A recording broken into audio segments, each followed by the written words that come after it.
ومن أحسن قولا ممن دعا إلى الله وعمل صالحا وقال إنني من المسلمين.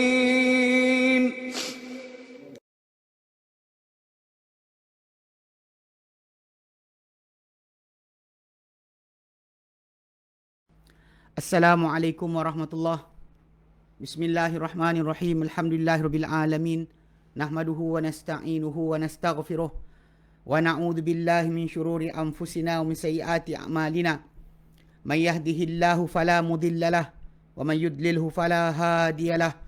Asyhadu an la ilaha illallah wa asyhadu anna Muhammadan abduhu wa rasuluh. Allahumma salli ala Muhammad wa ala ali Muhammad kama sallaita ala Ibrahim wa ala ali Ibrahim wa barik ala Muhammad wa ala ali Muhammad kama barakta ala Ibrahim wa ala ali Ibrahim fil alamin innaka Hamidum Majid. Rabbi shrah li sadri wa yassir li amri wahlul 'uqdatam min lisani yafqahu qawli, amma ba'd.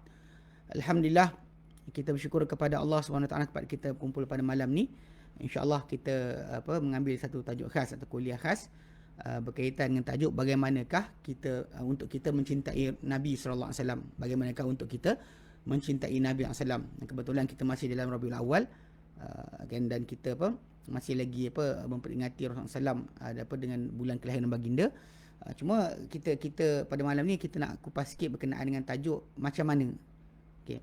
Sebab mencintai Rasulullah SAW ni kerana Rasulullah SAW telah menyampaikan risalah Tuhannya Subhanahu Wa Taala secara sempurna macam Allah Taala ingin mahukan, maka Allah Taala baginda SAW telah memberikan panduan kepada sekalian hamba kepada ibadat kepada Allah Taala sahaja tanpa menyekutukan Allah Taala, dan menjadikan Allah SWT dan Allah Taala pula jadikan baginda SAW sebagai ikutan yang baik, macam yang nyatakan dalam surah Ahzab, ayat yang ayat ke-21. Allah nyatakan laqad kana lakum fi rasulillahi uswatun hasanah. Sungguh telah ada untuk kamu pada Rasulullah itu suri teladan yang baik. Jadi baginda Rasulullah SAW telah menawan hati sekalian hati manusia untuk cinta dengan apa yang Allah Taala telah kurniakan kepada baginda SAW daripada kemuliaan akhlak dan juga ciri-ciri yang paling tinggi. Okey. Tapi macam biasa kalau kita nak sebut tentang, kita kata bagaimana nak mencintai, kita kena faham cinta tu apa. Cinta Rasul ni apa maksud dia.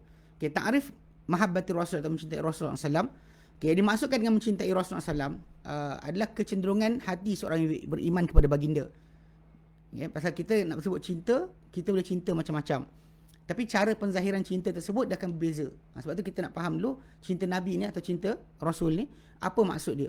Okey, maksud cinta Nabi atau cinta Rasul ni adalah kecenderungan hati seorang yang beriman kepada baginda SAW dengan kecenderungan yang terrealisasi padanya pelebihan cinta orang tersebut ke atas semua apa selain baginda. Mana apa selain baginda SAW kecuali Allah Ta'ala, maka semua sekali tidak ada mengatasi cinta kepada baginda, kecenderungan tadi. Bahkan orang tu akan melebihkan cinta pada baginda SAW ke atas dirinya sendiri. Dan ini akan membawa, dan bila kecintaan tu betul, maka membawa kepada seorang Muslim tu menjadikan kerunsingan dia, pemikiran dia, sibuk dengan apa yang meredakan Allah Ta'ala dan Rasulnya daripada kata-kata dan perbuatan. Masa dia nak bercakap apa, dia tengok Allah reda, Rasulullah reda, baru dia buat. Dia nak buat perbuatan, Allah reda, Rasulullah reda, baru dia buat. Kerana itu mencintai Rasul, mahabbatul Rasul ni, dia antara perkara yang teragung dan paling tinggi daripada amalan-amalan qalbu. Mana kita amalan qalbu banyak kan, takut, harap dan sebagainya, kita ada bersabar. Tapi yang paling tinggi, yang tertinggi, yang boleh kita kata membawa kepada kita menjadi seorang yang bertakwa dan menjadi hamba Allah Ta'ala yang sebenar adalah mencintai Rasulullah SAW. Okay. Dan dia adalah satu usul yang agung yang terhenti padanya kewujudan kesempurnaan iman. Manakala orang tak ada cinta Rasul, maka tak ada kesempurnaan iman baginya. Okay. Bila kita dah faham kecenderungan hati itulah maksud cinta Rasul. Okay. Tajuk dia sekarang ni adalah apa hukum? Apa hukum? Nanti kita akan cerita bagaimana tu kemudian. Apa hukum mencintai Rasul? Okey. Diwajibkan mencintai Nabi Muhammad sallallahu alaihi wasallam. Okay, ke atas semua umat Islam. Ke atas semua Islam, Muhammad bin Abdullah sallallahu alaihi wasallam mencintai baginda adalah wajib ke atas setiap Muslim. Dan telah datang dalam Quran Karim dan Sunnah Nabawi, okay, banyak ayat-ayat Quran dan Sunnah Nabawiyah yang menyokong atau menguatkan nas-nas yang menunjukkan kepada wajibnya mencintai Nabi SAW. Kita sebut beberapa dalil dekat sini. Okay, pertama, di antara firman Allah Ta'ala dalam Quran, dalam surah At-Taubah ke-24. Surah At-Taubah ke-24, Allah Ta'ala nyatakan, A'udzubillahi minasyaitonirrajim. Qul in kana aba'ukum, katakan hai Muhammad, jika sekiranya bapa-bapa kamu, wa abna'ukum, anak-anak kamu, wa ikhwanukum, saudara-saudara kamu, wa azwajukum, pasangan-pasangan kamu, wa ashiratukum, dan kaum kerabat kamu, wa amwalun iktaraftumuha, dan harta yang kalian semua kerjakan, hasilkan, wa tajadu takhshawna kasadaha, dan perniagaan yang kalian bimbang akan kerugiannya, wa masakin tardawnaha, dan tempat tinggal kalian redai akan ia. Jika semua benda tu, bapa, anak, adik-beradik, pasangan hidup, saudara mara, harta yang didapatkan, perniagaan yang bimbang akan hilangnya atau kerugian, tempat tinggal yang redai, kalau semua itu ahabba ilaikum minallahi wa rasulihi wa jihadin fi sabilihi, lebih dicintai pada kamu berbanding kepada Allah, utusannya, rasulnya, dan berjihad di jalan Allah Ta'ala, fatarabbasu hatta ya'ti Allah bi amri, maka nantikanlah sampai Allah Ta'ala datangkan dengan hukumannya. Wallahu la yahdil qaumal fasikin, Allah takkan beri hidayah pada kaum yang fasik. Allah Ta'ala tak akan berikan amaran atau janji buruk kecuali di atas perbuatan meninggalkan yang wajib ataupun kerana melakukan perkara yang haram. Dan ayat tadi Allah Ta'ala kata, nantikanlah, tunggulah akan datangnya hukuman Allah Ta'ala. Dan terhadap perkara menunjukkan kepada bahawa mencintai Allah, Rasulnya adalah wajib. Okay? Wajib. Dan ditinggikan, dinaik tinggi pada setiap hati setiap Muslim. Tak boleh seorang Muslim tidak ada akan dalam diri dia kecintaan. Bahkan wajib mencintai Rasul. Termasuk di situ. Baik. Dan Allah nyatakan ayat lain dalam surah Al-Ahzab ayat ke-6. Surah Al-Ahzab ayat ke-6 Allah nyatakan, A'udzubillahi minasyaitonirrajim. An-nabiyyu aula bil mu'minina min anfusihim. Nabi itu lebih utama terhadap orang beriman berbanding diri mereka sendiri. Maksudnya kedudukan Nabi itu mengatasi kedudukan diri mereka sendiri. Kalau mereka ada kepentingan diri ke, perasaan ke, apa Nabi rasa, apa Nabi ada, lebih patut diutamakan. Nabi lebih aula berbanding diri orang-orang beriman itu sendiri. Maksud dia adalah daripada ayat ni bahawa Nabi ni menjadi paling dicintai kepada orang beriman berbanding diri mereka sendiri. Berserta dengan apa? Mengedepankan atau mengutamakan perintah-perintah baginda ke atas keinginan jiwa-jiwa dan juga kehendak hati, kehendak jiwa. Berserta dengan kepatuhan yang sempurna dan ketaatan serta penyerahan kepada baginda SAW. Ini kena ada. So itu kita kata Nabi itu lebih utama. Maksudnya kalau orang beriman tu dia ada perasaan lah, jiwa apa, Nabi lebih utama untuk diutamakan. Tidak ada siapa lebih utama untuk dibandingkan dengan Nabi SAW. Hatta ke atas diri orang beriman itu sendiri. Okay. Itu yang kedua. Yang ketiga, firman Allah Ta'ala dalam Quran dan surah. Yang ketiga adalah hadis Nabi. Hadis Nabi riwayat Imam Bukhari. Daripada Anas bin Malik radhiyallahu anhu. Dia kata apa? Telah bersabda Rasulullah SAW. La yu'minu ahadukum. Tidak beriman seorang kamu. Tidak beriman seseorang kamu. Tidak beriman seseorang kamu. Hatta sehinggalah akuna ahabba ilaihi, aku menjadi paling dicintai di sisinya, pada dirinya, min walidihi, berbanding bapa dia, wa waladihi, dan anaknya, wan nasi ajmain, dan manusia seluruhnya. Maksudnya tidak ada bahawa iman yang sempurna bagi seorang hamba terhenti atau terbatas di atas kebenaran, mengatasinya atau menangnya cinta Nabi atau cinta Rasul dalam hati dia ke atas apa-apa selain daripada baginda. Kalau anda kata ada kecintaan yang lain dalam diri dia setara ataupun serupa dengan ataupun lebih tinggi daripada cinta pada Nabi SAW, maka ia tidak lagi iman yang sempurna. Iman yang belum sempurna lagi. Sebab kalau kita nak faham tak sempurna tu sebab apa? Sebab baca yang berikutnya. Dalam hadis Bukhari daripada Abdullah bin Hisham, beliau berkata, kami dahulu bersama Nabi SAW. Dan baginda ketika tu memegang tangan Umar bin Khattab. Nabi bawa. Dan ini kebiasaan orang Arab ataupun orang kalau tengok Bangladesh ke Pakistan ke apa, dia lelaki pegang tangan jalan-jalan tak ada masalah. Benda tu biasa. It's actually okay. Zaman sekarang kalau buat orang kata gay. Zaman dulu sebenarnya biasa je kita pegang tangan kawan-kawan, ni biasalah. So Nabi pegang tangan Umar. Lalu Umar kata pada Rasulullah SAW, dia kata, ya Rasulullah, dia kata, wahai Rasulullah, la anta ahabbu ilayya min kulli syai'in illa min nafsi. Benar-benar engkau lebih dicintai di sisiku berbanding semua benda kecuali diriku sendiri. Mana aku lebih cinta, kan? Memang kau paling dicintai sisi aku berbanding semua benda kecuali diri aku sendiri. Faqala Nabi, maka sabda Nabi SAW, la, tidak. Walladhi nafsi biyadih, demi yang Tuhan yang aku di tangannya. Hatta aku na ahabba ilaika min nafsika. Tidak, sehinggalah menjadi aku paling dicintai di sisi kau, wahai Umar, berbanding diri kau sendiri. Faqala lahu Umar, maka berkata pada baginda SAW Umar ketika itu cakap apa? Fa innahu al-an. Fa innahu al-an. Engkau sekarang. Sesungguhnya ia sekarang kita. Wallahi, demi Allah, la anta ahabbu ilayya min nafsi. Engkau Rasulullah benar-benar dicintai berbanding diriku sendiri. Lepas tu ketika itu Nabi kata, faqala Nabi SAW, Nabi SAW bersabda, al-an ya Umar, sekarang wahai Umar. Maksudnya Umar memang orang beriman. Tapi bila mana dia belum lagi menjadikan Nabi lebih dicintai banding diri sendiri, maka ketika itu belum lagi, Nabi kata, belum lagi. Tidak, Nabi tak benarkan. Dan kemudian dia Umar pun tukar dengan cepat dan kata, dan lepas tu dia kata, ya Rasulullah, engkau paling mencintai berbanding diri aku sendiri. Ketika itu Rasulullah kata, al-an ya Umar, sekarang itu baru betul. Sekarang baru betul, wahai Umar. Ini menunjukkan bahawa apa?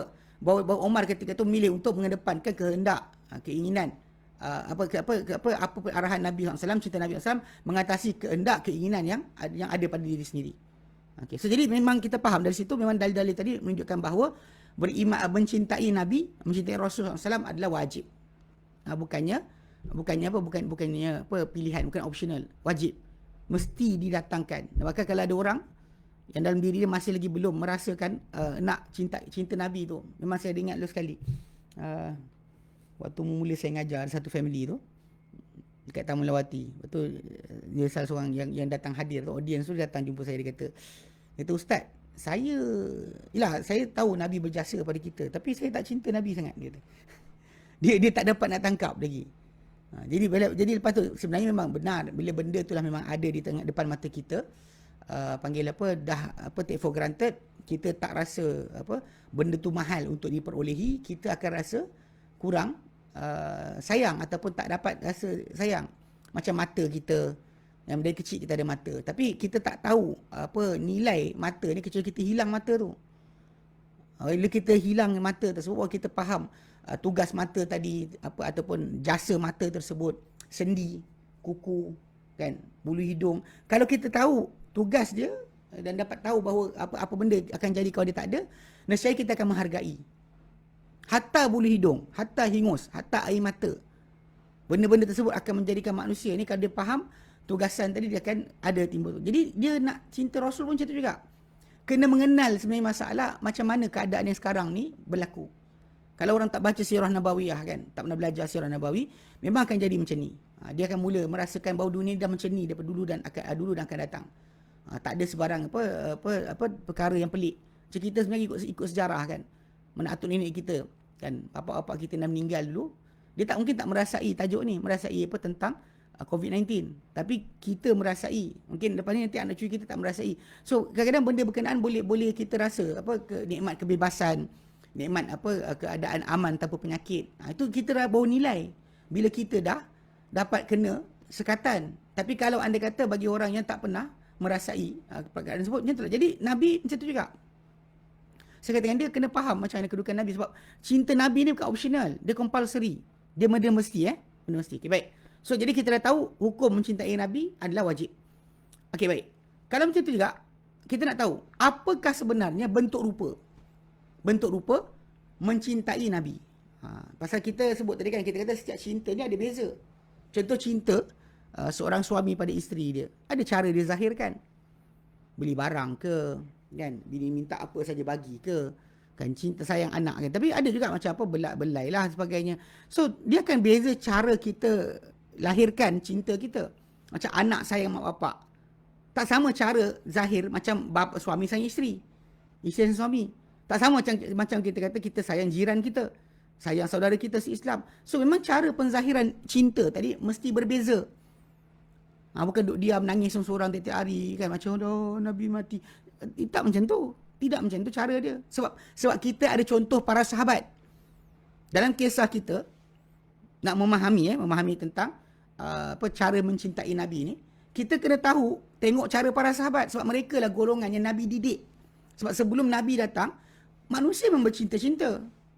Semua orang bercinta. Yang sayang keluarga, sayang anak, sayang isteri, semua ada. Sayang bangsa, sayang kabilah, sayang ketua kabilah sebagainya. Semua ada kecintaan. Cuma cara menzahirkan cinta tadi macam mana. Sebab tu bila para sahabat Nabi punya cara, itu cara terbaik. Okay, jadi kita nak faham. Okay, apakah bentuk rupa? Bentuk rupa bagi mencintai Rasul. Bila orang tu kata, dia cinta Nabi, cinta Rasul, apa cara dia zahirkan? Okay, di sana banyak bentuk bentuk ataupun bentuk rupa ataupun cara penzahiran mencintai Rasul sallallahu alaihi wasallam. Okey, dan pada apa yang berikut ni kita akan sebutkan sikit Di antara yang pertama, mentaati baginda dan mengikuti baginda sallallahu alaihi wasallam. Di antara tanda atau cara mencintai Nabi ada dengan mentaati dan juga mengikuti baginda sallallahu alaihi wasallam.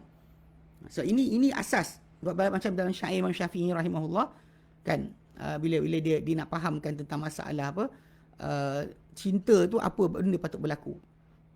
Dia kata apa? Ta'sil ilaha wa tadda'i hubbahu. Hadha la umri fil qiyasi ajibu. Dia kata ta'sil ilah, kau derhaka pada Tuhan. Wa tadda'i hubbahu, tapi engkau dakwa kau cinta dia. Hadha la umri fil qiyasi ajibu. Ini demi sesungguhnya dalam perbandingan amat pelik. Ajaib. Lau kana hubbaka sadiqan la ata'tahu. Kalau cinta engkau benar, pasti kau taat kepada dia, kepada Allah Ta'ala. Kenapa? Sebab ujung ni, poin yang kita nak ambil yang pertama ni.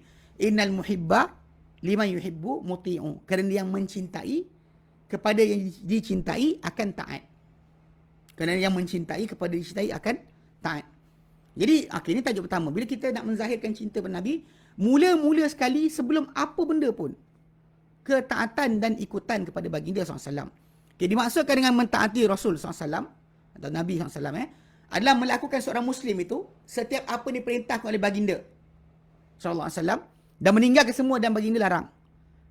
Dan itu adalah jika sekiranya perintah baginda tu mendatangkan pengertian wajib dan larangan baginda memberi pengertian akan haram. So, kita tahu ada benda yang saranan sahaja, ada benda yang kemestian. So, jadi kalau sekiranya yang Nabi lafazkan, Nabi larang tu termasuk dalam pengharaman ataupun pewajipan, maka tak boleh seorang tu dia tidak taat. Tak kira sama ada benda dalam kata-kata atau perbuatan ataupun i'tiqad, apa dalam hati. Mana apa Nabi tak boleh, tak benar, suruh kita percaya. Dan apa yang Nabi buat, tunjuk kita untuk buat, kita buat. Okey. Jadi dan akan tapi jika sekiranya perintah itu datang menunjukkan kepada galakan saja dan larangan tunjukkan kepada pemakruhan sahaja, tak digemari, maka tidaklah tersusun padanya sebarang dosa dan tak ada kesalahan dalam melakukan atau meninggalkan. Tak ada masalah. Macam makan bob, Nabi tak suka tapi orang nak makan, macam bawang. Pasal Nabi munajat kepada Allah Ta'ala. Tapi larangan Nabi itu untuk orang datang masjid sahaja. Segala siapa yang nak datang masjid, maka pastikan bau mulut dia pun bersih. Jangan sampai mengganggu orang lain. Okay. Bila kita kata tanda mencintai Nabi ni, atau mencintai atau mengikuti Nabi, tanda mencintai Nabi ni adalah taat kepada baginda dan juga kita kata mengikuti baginda. Okay. Apa hukum mentaati Nabi sallallahu alaihi wasallam? Okay. Banyak nas-nas Al-Quran, nas-nas daripada ayat Quran, dia menunjukkan kepada wajibnya mentaati Rasul SAW. Rasul SAW dia wajib ditaati. Dia bukan optional juga. Ini kena tekankan. Jangan sampai timbul pada zaman kita sekarang ni masih lagi ada orang yang kolot yang mengatakan sunnah itu sunat je, Quran yang wajib. Itu salah. Sangat salah. Fahaman sesat, liberal dan sebagainya. Dia orang rasakan interpretation Nabi ni tak wajib diikuti untuk Al-Quran. Macam Nabi ajarkan cara ibadat ke, atau Nabi ajarkan cara untuk pendekat diri pada Allah Ta'ala ke. atau cara urus jenazah ke. Nabi tunjukkan cara. Dia kata, betul lah Nabi cakap itu, tapi dia oppose. Ini masalah sikit. Sebab balik pada asal mentaati Rasul SAW adalah benda yang hukum dia adalah wajib. Wajib, bukannya optional. Okay. Pertama, dalam Quran Karim, Allah nyatakan, dalam Al-Quran Karim, Allah nyatakan surah An-Nisa. Surah An-Nisa, ayat ke 171. Ayat 171. Allah nyatakan, a'udzubillahi minasyaitonir rajim. Ya ahlal kitab, hei ahli kitab, la taghlu fi dinikum, yang kalian melampau pada agama kamu. Mana kamu beragama tapi yang melampau dalam agama kamu. Maksud dia apa? Pasal dalam kes pengagungan orang tertentu. Contoh macam mereka agungkan Isa AS. Wala taqul Allah illa al-haq, yang kamu kata kepada Allah Ta'ala kecuali kebenaran. Mana apa Allah Ta'ala tak cakap tentang dirinya, yang kamu cakap. Apa Allah Ta'ala tak kata, jangan kata. Allah Ta'ala kata. Yeah. Innamal Masih Isa bin Maryam, hanyalah Al-Masih Isa bin Maryam Rasulullah, dia hanyalah utusan Allah. Wa kalimatuhu alqaha ila Maryam, dan dia adalah kalimah Allah Ta'ala yang terlempar kepada Maryam. Ini kun. Ini banyak sering berlaku pada orang-orang yang belajar ilmu makrifat dan sesat. Dia kata Isa tu bukan makhluk sebab dia kalimatullah. Kalimah tu maksudnya Allah Ta'ala kata kun, maka dia jadi. Macam makhluk lain Allah Ta'ala jadikan ada substance dia. Allah Ta'ala sebutkan barang sekian, dia jadi substance tersebut. Ada proses, peringkat. Lepas tu para ulama bercanggah pendapat berkenaan dengan Isa AS. Berapa lama dia dikandung oleh mak dia. Ada kata pasal dia makhluk kun fayakun, dengan segeranya dia terjadi. Ada kata tak, sebab berdasar kepada pembesaran. Sebab dia ambil masa untuk membesar. Ini kan makhluk Allah Ta'ala macam apa? Macam para malaikat. Kan para malaikat, bidadari syurga sebagainya. Dia tak ada proses baby, lepas tu kanak-kanak, lepas tu remaja, tak ada. Dia terus besar. Ready Macam Adam, macam terjadinya Adam AS, siap 60 hasta tinggi dia. Okey. Jadi Maryam ni hanya Isa Maryam ni adalah hanya kalimah Allah Ta'ala lempar pada Maryam. Wa ruhun minhu, dan bantuan roh daripada Allah Ta'ala. Fa aminu billah, maka ahli kitab, berimanlah kalian kepada Allah wa rusulihi, dan rasul-rasulnya. Okey, dia nakkan pada hujung tu. Arahan untuk beriman Allah dan rasul-rasulnya. Telah datang perintah Allah Ta'ala untuk beriman dengan rasul-rasulnya. Bukan seorang semua. Dan harus kita isyarat kat sini bahawa iman dengan rasul-rasul ni memastikan apa? Percaya terhadap mereka. Beriman dengan semua mereka sampaikan daripada Allah Ta'ala. Berserta dengan kesungguhan untuk mentaati para rasul tadi dan mengikuti mereka serta melaksanakan perintah-perintah mereka. Dan Nabi SAW, Nabi Muhammad SAW adalah salah satu di kalangan rasul-rasul yang telah datang. Yang di antara perkara yang bermaksud bahawa baginda termasuk dalam kandungan ayat tersebut. Ayat surah An-Nisa 171 tu. Okay? Daripada masuk dalam hukum am dengan wajib beriman para rasul yang memastikan untuk setiap Islam mentaati baginda. Okay. Selain itu juga ada ayat lain. Contoh macam ayat surah An-Nisa 136. An-Nisa 136 Allah Ta'ala nyatakan, a'udzubillahi minasyaitonir rajim. Ya ayyuhalladzina amanu. Hei orang-orang beriman, aminu billahi wa rasulihi wal kitabil ladzi nazzala ala rasulihi. Hei orang beriman, berimanlah kalian dengan Allah, terhadap Allah, dan juga terhadap rasulnya, utusannya, wal kitab, dan beriman juga dengan kitab alladzi nazzala ala rasulihi, yang diturunkan ke atas rasulnya. Maka Allah Ta'ala dalam ayat ni telah mengkhususkan nabinya Muhammad SAW dengan penegasan wajib ditaati. Mana taat Allah kan, beriman dengan Allah juga beriman dengan Rasul dan juga dengan risalah baginda. Itu yang risalah terakhir yang menunjukkan kepada kesempurnaan hikmah Allah Subhanahu Wa Taala. Mana Allah suruh beriman dengan dia, beriman dengan Rasul, beriman dengan kitab. Okay, yang diturun bersama Rasul berkenaan. Okay, dan Allah Ta'ala firmankan ayat yang lain dan surah Ali Imran ayat 32. Ali Imran 32 Allah Ta'ala nyatakan A'udzubillahi minasyaitonir rajim. Qul ati'ullaha wa rasulah wa rasul. Qul ati'ullaha wa rasul. Katakan hai Muhammad, taatilah kamu semua akan Allah dan juga Rasul.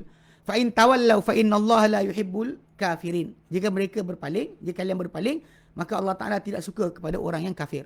Dan ayat yang lain dan ayat surah An-Nisa 59 Allah nyatakan ya ayyuhalladzina amanu, hai orang beriman, ati'ullaha wa ati'ur rasul. Taatilah Allah dan taatilah Rasul, wa ulil amri minkum, dan juga orang memegang urusan di kalangan kamu. Jadi dalam ni diiringkan perintah mentaati Allah dengan perintah mentaati Rasul pada ayat pertama. Dan menunjukkan kepada kesemuanya himpunan bagi dua ketaatan.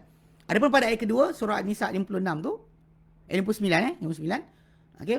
Dalam tu ada penegasan umum kepada taat kepada Nabi pada semua baginda perintahkan, dan juga dari ingat bahawa mentaati Rasulullah SAW wajib ke atas umat Islam pada kehidupan baginda dan selepas matinya wafatnya baginda sallallahu alaihi wasallam. Kerana apa? Kerana ayat nas-nas yang datang mewajibkan taati baginda datang umum, tidak memberikan faedah untuk masa tertentu sahaja. So taat Muhammad sallallahu alaihi wasallam pada zaman baginda hidup dan lepas baginda wafat. So jadi mentaati Rasul adalah wajib. Okey, apa cara penzahiran mentaati Rasul? Sebab kita balik pada asal, orang yang mencintai kepada yang dicintai dia akan taat. So, jadi memang taat pada Rasul ni adalah di antara tanda besar bagi seorang tu cinta Rasul. Okey, penzahiran ketaatan kepada Rasulullah SAW. Okey, di sana terdapat bersebilangan bentuk rupa yang menunjuk kepada ketaatan seorang Muslim kepada Rasul SAW. Di antara menunjukkan kepada taat. Bila seorang Muslim tu dia kata saya taat Rasul. Okey, tengok kat mana? Okey, tengok kat mana? Jadi antaranya pertama sekali adalah dia mendapat hidayah, terpandu dengan hidayah baginda SAW. Dan bersungguh-sungguh untuk mendirikan sunnah baginda. Contoh di antara sunnah baginda adalah solat witir, solat duha ke, dan solat sunat rawatib. Yang kadang-kadang kita ni kat masjid buat, boleh balik rumah tak buat. Kan solat-solat ngam-ngam je. Habis fardu balik. Kita terus beralih daripada tempat kita solat. Ini salah. Terutama ketika musim PKP ni, ini di antara cara kita nak nilai iman kita dengan janji Nabi. Nabi SAW sebutkan berkenaan dengan tajuk solat-solat yang mengiringi fardu ni, Allah Ta'ala bina untuk orang yang solat tu rumah di syurga. Kalau ikut riwayat Aisyah 12. Kalau ikut Ibn Umar ada 10. Yang pentingnya kita faham bahawa solat-solat ni mengiringi solat-solat fardu. Dia semua ada kecuali lepas asar dan juga selepas subuh. Ada dalil umum, dalil khusus. Tapi yang dalil umum pada solat di antara azan dan iqamah tu memang adalah Nabi kata baina kulli adzan ini solat. Di antara dua azan tu ada solat. Jadi kita patut buat. Pasal Nabi memang sentiasa macam tu. Sebab tu para sahabat Nabi SAW dalam menjaga sunnah ni, kita perhatikan Allah Ta'ala jelaskan kedudukan mereka. Macam surah Al-Fathu, ayat terakhir surah Al-Fathu, Allah nyatakan a'udzubillahi minasyaitonirrajim, Muhammadur Rasulullah, Muhammad utusan Allah. Muhammad utusan Allah. Walladzina ma'ahu, dan orang bersama Muhammad, asyidda'u 'alal kuffar, mereka tegas kata orang kafir, ruhama'u bainahum, mereka saling berkasih sayang di antara mereka. Ini antara ciri-ciri awal. Lepas tu kemudian Allah sebut, yang pasal kita kata sunnah-sunnah yang Nabi ajarkan mereka jaga, tarahum ruk'an sujada, engkau lihat mereka banyak rukuk, banyak sujud. Banyak rukuk, banyak sujud. Yang pada zaman kita sekarang ni, kita dapati telah banyak hilangnya cara berkenaan. Mana orang tu mungkin boleh duduk berqasidah berjam-jam, tapi tak boleh solat sunat dengan banyak. Dia tak boleh. Solat sunat yang Nabi galakkan seperti akhir malam, pada akhir separuh malam ke, itu tak boleh buat. Solat rawatib tak boleh buat. Tak rajin nak jaga. Tapi bila suruh buat benda bukan, rajin ke depan. Ini masalah. Sebab balik pada asal, mendapat terhidayah lah, terpandu dengan panduan Nabi. Nabi tunjukkan cara dekat diri pada Tuhan. Dia follow. Ini antara pertama sekali. Bila kita kata orang tu taat Rasul, kita dapat lihat di situ. Okay. Kata-kata Rasul ni menjadi paling agung dan paling mulia di mata dia. Okay. Kedua, dia berusaha untuk mencari dan mendapatkan yang halal pada semua urusan dia. Dia tak kisah nak makan apa, tak kisahlah, nanti Tuhan mampunkan. Ini masalah lah. Sebab dalam arahan Nabi munculnya, Nabi kata, Kull lahmin nabata min haram fannaru aula bihi. Setiap daging yang tumbuh daripada yang haram, maka nerakalah paling layak untuknya. Ataupun Nabi sebut tentang masalah orang yang berdoa dalam keadaan musafir, kusut masa berdebu, angkat tangan ke langit tapi tak dimakbulkan sebab makanan dia haram, pakaian dia haram, minuman dia haram, pakaian dia haram, cari makan yang haram. Macam mana dimakbulkan untuk dia? So jadi kena adalah. Mana boleh orang tu dia ikut sunnah Nabi, buat macam-macam sekarang solat tahfiz. Zaman sekarang ni banyak orang suka buka solat tahfiz. Tapi dari segi tindakan perangai dia tak nak ikut. Kita tahu Allah Ta'ala Maha Pengampun, Maha Penyayang. Tapi cinta Rasul tadi kita buktikan dengan kita ikuti jejak langkah baginda. Baginda tak makan. Hatta contoh macam Nabi SAW. Lapar mana sekalipun Nabi takkan makan sedekah. Apa telah haram ke atas baginda, contoh sedekah, Nabi takkan makan. Hatta tak bagi anak dia makan. Cucu dia Hasan. bin Ali bin Abi Talib pernah sekali makan tamar sedekah. Budak kecil, tak tahu apa. Dia datang ambil tamar sedekah masuk mulut. Nabi tangkap, Nabi korek tekak dia. Nabi kata, Nabi kata, buang. Kau tak tahu ke bahawa ini haram untuk keluarga Muhammad dan untuk Muhammad dan keluarga Muhammad? Cucu dia tak faham apa pun. Nabi korek tekak. Nak tunjukkan menjaga yang halal tu penting. Tapi zaman kita sekarang ni, banyak orang kadang-kadang dia rasa macam, tak apalah buat maksiat. Tak apalah makan haram, tapi asalkan cinta Rasul. Ini jaga-jaga sikit. Ini antara benda yang kita tak nampak cinta benar. Macam nanti Islam, macam Imam Syafi'i kata, "Lau kana hubbaka shadiqan la ata'tahu." Kalau cinta engkau benar, pasti kau taat kepada dia, itu kepada Allah Taala. Kerana innal muhibba liman yuhibbu muti'. Kerana orang yang mencintai kepada yang dicintai akan taat. Ini jelas Okay, ketiga, antara bentuk rupa penzahiran bagi mentaati Rasul adalah bersungguh-sungguh untuk membantu orang fakir, miskin dan juga belas kasihan kepada mereka. Ini pun ada juga. Kadang-kadang kita sibuk dengan amal, kita sibuk dengan kita punya ibadat, kita lupa berkenaan masalah hubungan sama manusia. Kita memang dua hubungan. Kena ada hubungan ke sini. Sebab tu Nabi pernah kata, ana wa kafiltum ka hatain fil jannah. Aku dan orang jaga anak yatim macam ni dalam syurga nanti. Aku dan orang tanggung anak yatim macam ni dalam syurga nanti. Jadi benda tu kena berlaku lah. Dan zaman sekarang ni kita kata pada musim-musim kesusahan masyarakat berlaku, maka usahakanlah. Kalau kita tak boleh buat sendiri, duit tak ada, maka kita pandu orang yang ada keupayaan untuk buat. Betul kita tahu kemiskinan tajuk kekurangan keuangan tu berlaku, tapi tidaklah kita galakkan orang untuk jadi sedia. Sebab Nabi SAW adalah seorang yang sangat pemurah. Bahkan para sahabat kata dia lebih pemurah banding angin yang bertiup. Mana pantang minta dia mesti bagi. Orang kita tak macam tu. Sebab tu kat sini kita nak contoh Nabi, kena macam itulah, cinta Nabi, kita buat macam Nabi buat. Amal macam Nabi amal. Kan? Bila nak dekat diri Allah Taala dengan cara Nabi tunjuk. Bila kita kata nak usaha jaga makan kita halal kita. Makan kita halal halal. Kemudian usahakan untuk membantu orang-orang yang lemah, terutama orang fakir, miskin dan juga belas kasihan pada mereka. Jangan sampai kita asyik sibuk ini sedikit tapi tak pernah bagi. Banyak orang suka gunakan istilah sedikit. Ni sedikit ni ustaz, ni sedikit ni ustaz. Tapi soalannya awak bagi tak? Kan kalau tak sedikit pun kedekut juga. Kadang-kadang kena jaga bab ni. Ini di antara perkara yang kena diperhatikan. Sebab Nabi SAW ni sangat pemurah. Kalau kita tak boleh pemurah macam Nabi, dan macam mana kita kata ikut Nabi? Pakai serban tingkat kan, ada selempang tapi kedekut. Ini masalah kan. Ini kena jaga sikit. Baik. Kemudian kepentingan. Apa yang penting kita taat Rasul? Sebab kita dah sebut tadi kan hukum dia. Kan di antara tanda seorang tu cinta pada Allah, pada Rasul adalah dia mentaati Rasul. Apa bentuk rupa dia? Kita bincang hukum dan bentuk rupa. Okay, sekarang ni apa kepentingan? Okay, Allah SWT memerintahkan untuk mentaati para Nabi dan para Rasulnya. Dengan firman Allah Ta'ala dalam surah An-Nisa ayat 64. An-Nisa 64. Allah Ta'ala nyatakan, a'udzubillahi minasyaitonirrajim.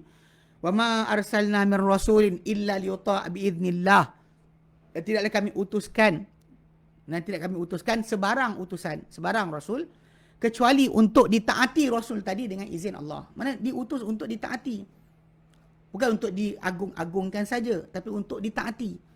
Sebab tanda mula-mula Allah Ta'ala nak daripada kita, bila kita kata ini, kita syahadah, ini Rasulullah, ini utusan Allah, kita taat kepada dia. Okay, untuk ditaati dalam surah An-Nisa ayat yang ke 64. Okay. Kerana mereka ni para anbiya, para rasul ni, mereka ni adalah golongan yang dipelihara, maksum di sisi Allah Subhanahu Wa Taala. Terutama pada tajuk penyampaian agama. Ada pun masalah kemanusiaan macam tu, dia terlupa ke, tertidur ke dan sebagainya, benda tu akan berlaku. Okay, dia marah ke, sayang ke, itu akan berlaku. Tapi masalah berkenaan dengan penyampaian agama, panduan agama, tidak ada kesilapan di situ. Sebab once kalau kita kata boleh silap, dan semua agama kita akan buang. Itu tak boleh. Okay, jadi kena faham. Memang para anbiya, para rasul adalah mereka maksum di sisi Allah Ta'ala. Okay, dan perlu diingatkan bahawa tujuan daripada kerananya Allah Ta'ala utuskan para rasul adalah supaya apa? Supaya dicontohi pada ketaatan. Mana Rasul tu menjadi penjelmaan untuk ikutan. Untuk dijelmakan ikutan dengan cara Rasul tadi. Bila ada orang dia kata syariat, hakikat, tarikat, makrifat kan dia pecah-pecahkan ni. Nabi pernah pecahkan tak? Jadikan Islam ni ada kulit, ada isi. Nabi ajar macam tu ke? Kita ada tingkatan betul. Islam, iman dan ihsan. Islam, iman dan ihsan. Islam ni bentuk fizikal, perbuatan. Iman ni apa dalam hati kita. Tapi kalau kita buat dua ni, kita akan sampai pada ihsan. Itu kita sembah Allah Ta'ala macam kita nampak dia. Tapi tak pernah tinggal. Tak perlu kita kata macam syariat tak penting lah. Mana boleh macam tu? Ada yang kata apa syariat ni macam apa kulit kelapa, keras kontang. Keras dan kontang. Nabi ajar apa? Nabi ajar benda lain yang awak ajar. Mari ajar masalah makrifat. Ajar bincang benda berkenaan. Ini kena jaga sikit. Sangat bahaya pada masyarakat Islam kita ni ditipu oleh golongan penunggang agama yang cuba mecah-mecahkan agama ni kepada ikut kepala dia sendiri. Kita tanya soalan, Nabi ajar ke tidak? Sebab Nabi diutuskan, para anbiya, para rasul diutuskan untuk dicontohi. Cara kita dekat dia pertama pada rasul itulah cara dia. Okay, dan menjadi ditekankan lagi mentaati Rasul Muhammad sallallahu alaihi wasallam kerana risalah baginda adalah penutup. Maka kita kata kepentingan mentaati baginda ni boleh kita lihat dengan banyak perkara. Antaranya kepentingan taat Rasul adalah Muhammad sallallahu alaihi wasallam ada beberapa perkara. Pertama, dia adalah tanda seorang hamba tu cinta Allah. Betul maksudnya kalau orang tu kata dia cinta Allah, taat kepada Muhammad sallallahu alaihi wasallam adalah tanda dia. Dan surah Al-Imran ayat 31 Allah nyatakan, a'udzubillahi minasyaitonirrajim. Qul in kuntum tuhibbunallah fattabi'uni. Katakan Muhammad, jika kamu semua cintakan Allah, ikutlah aku. Ini Allah Ta'ala jadikan penting. Pasal Muhammad SAW dari kalangan para rasul, kita tahu dah memang kita kata diutuskan para rasul, para anbiya untuk ditaati. Dan ketaatan kepada para rasul tadi penjelmaan bagi perintah Tuhan. Cuma Muhammad SAW mendapat kepentingan terbesar sebab mentaati Muhammad menjadi tanda cinta Allah Ta'ala. Semua orang boleh dakwa cinta Tuhan, cinta Allah, cinta pencipta. Rasa besarnya dapat nikmat macam-macam. Tetapi nilai sebenar kecintaan tadi adalah dengan berapa patuhnya kita kepada Muhammad SAW. Ini kena jaga. Bahkan orang yang berjaya untuk ikut Muhammad SAW, Allah Ta'ala balas balik cinta. Bukan cinta sebelah pihak. Bukan cinta dengan orang kita gila bayang, tampal poster dan sebagainya. Tapi orang tak kenal kita. Zaman sekarang ni kan orang kenal yang dia Pertuan Agong. Agong tak kenal kita pun. Tak kenal kita pun. Yang kita sibuk je. Saya kenal Agong. Kita kenal Ketua Polis Negara, nampak muka dia. Dia tak kenal kita. Menteri ke, awak nampak muka orang ni ke, artis ke, sekian ke, ulama ke. Awak nampak gambar orang tu, rupa dia macam mana. Tapi dia orang tak kenal awak. Sekarang awak tak berikan jaminan pada kita. Dengan mentaati Muhammad SAW, kita dapat dicintai semula. Yuhibbukumullah. Allah akan mencintai kamu. Okay. Itu kita kata yang kenapa kita kena faham kan, bahawa kepentingan mentaati Muhammad SAW ni lebih besar. Kedua, sebab dia adalah sebab mentaati Muhammad SAW adalah sebab untuk mencapai keamanan daripada azab Allah. Okey, pasal Allah sebut dalam Quran dalam surah An-Nur ayat 63. Surah An-Nur ayat 63. Maksud dia Allah Taala terangkan bahawa mentaati Muhammad SAW ni adalah sebab untuk selamat daripada azab Allah Taala. Allah Taala beri amaran kepada siapa menyanggahi perintah Rasulnya untuk Muhammad SAW dengan firman-Nya surah An-Nur ayat 63, "Falyahdharil ladzina yukhalifuna an amrihi." Hendaklah merasa takut, merasa bimbang orang-orang yang menyanggahi terhadap perintahnya Muhammad SAW ni. Bahawa apa? Bimbang apa? Antusibahum fitnatun, bahawa akan menimpa mereka fitnah. Aw yusibahum azabun alim, atau akan menimpa mereka azab yang pedih. Jaga-jaga. Sebab Allah Ta'ala bagi amaran. Menyanggahi Muhammad SAW boleh mendatangkan kepada seorang itu azab yang pedih. Ini macam sekarang ni kan, timbul tajuk nanti, ujung nanti kita bincangkan sikit. Banyak orang langgar perintah Nabi. Nabi kata jangan buat, langgar juga. Maka jaga-jaga. Maka tak mungkin dikedepankan apa-apa, mana-mana kata-kata yang selain kata-kata Rasul, kata firman Allah Ta'ala ke atas kata-kata baginda sallallahu alaihi wasallam. Sebab kita ada pendapat, you have your opinion, tapi kalau Nabi Muhammad SAW dah sebut, maka tak ada dakwa-dakwi dah. Tak boleh ada daripada kita sebarang pilihan lain. Itu pasal Allah berikan amaran. Bahkan kalau kita lihat dalam surah apa? Dalam surah Al-Ahzab kan, Allah Ta'ala berikan gambaran orang yang menderhakai Rasul kan, telah sesat-sesat yang nyata. So basically kena faham Rasul yang maksudkan adalah Muhammad SAW. Okay. Dan juga dalam masa sama, kepentingan mengikuti Muhammad SAW ni, mentaati baginda, dia diikat dengan, yang ketiga diikat dengan mentaati Allah Ta'ala. Maka mentaati Rasul pada hakikatnya adalah ketaatan kepada Allah Ta'ala. Firman Allah Ta'ala dalam Quran dan surah An-Nisa ayat ke-80 Allah Ta'ala nyatakan. Okay. Man yuti'ir rasula faqad ata Allah. Berarti mentaati Rasul itu Muhammad SAW, maka dia telah mentaati Allah. Dan itu adalah bahawa perintah-perintah baginda, larangan baginda adalah dari sisi Allah Ta'ala. Kerana Allah Ta'ala dalam Quran dalam surah An-Najm ayat ke-3 dan 4, wa ma yantiqu anil hawa, dan tidak dia Muhammad ni berkata daripada keinginan dirinya sendiri, in huwa illa wahyun yuha, tiada ia kecuali wahyu yang diwahyukan. Okey. Okey. Di antara tanda lain, okay. Pertama tadi kita taat dan ikut. Okay. Kedua, di antara tanda kita mencintai Rasul SAW adalah mengagungkan baginda dan menghormati baginda sallallahu alaihi wasallam. Dimaksudkan mengagungkan Nabi SAW, okay, adalah i'tiqad seorang Muslim bahawa sunnah baginda SAW adalah sebaik-baik sunnah. Mana cara baginda dalam berdakwah, cara baginda sebagai seorang suami, cara baginda sebagai seorang ketua tentera, cara baginda sebagai seorang pemimpin masyarakat, cara baginda sebagai seorang sahabat, teman kepada orang lain, sebagai seorang bapa, sebagai seorang bapa mertua, sebagai seorang menantu. Okey. So, jadi dia kena faham bahawa sunnah Nabi ini sebaik-baik sunnah. Kita agungkan, maka mencintai dan mencintainya baginda dan mengikuti baginda sebenar-benarnya pada zahir dan batin. Okey. Ini yang kita faham sekarang. Banyak orang kadang-kadang contoh macam geng-geng yang suka sebar selawat badriyah lah, nariyah, tafrijiyah, selawat syifa, selawat ini, selawat itu. Soalan nak tanya, orang-orang ni dia agungkan Nabi tak? Kita boleh berkata bahawa siapa-siapa yang memilih selawat selain selawat Nabi letakkan, yang Nabi ajarkan untuk kita baca dan solat, orang-orang tu telah mengagungkan manusia lain selain Nabi. Dengan jelas, confirm. Semana mungkin sabda Nabi kurang berkesan, kurang berfaedah, kurang berkelebihan berbanding selawat orang lain? Mana mungkin? Kecuali anda rasa Nabi itu Nabi, Rasul, tapi tok guru saya ada sikit. Ini masalah lah.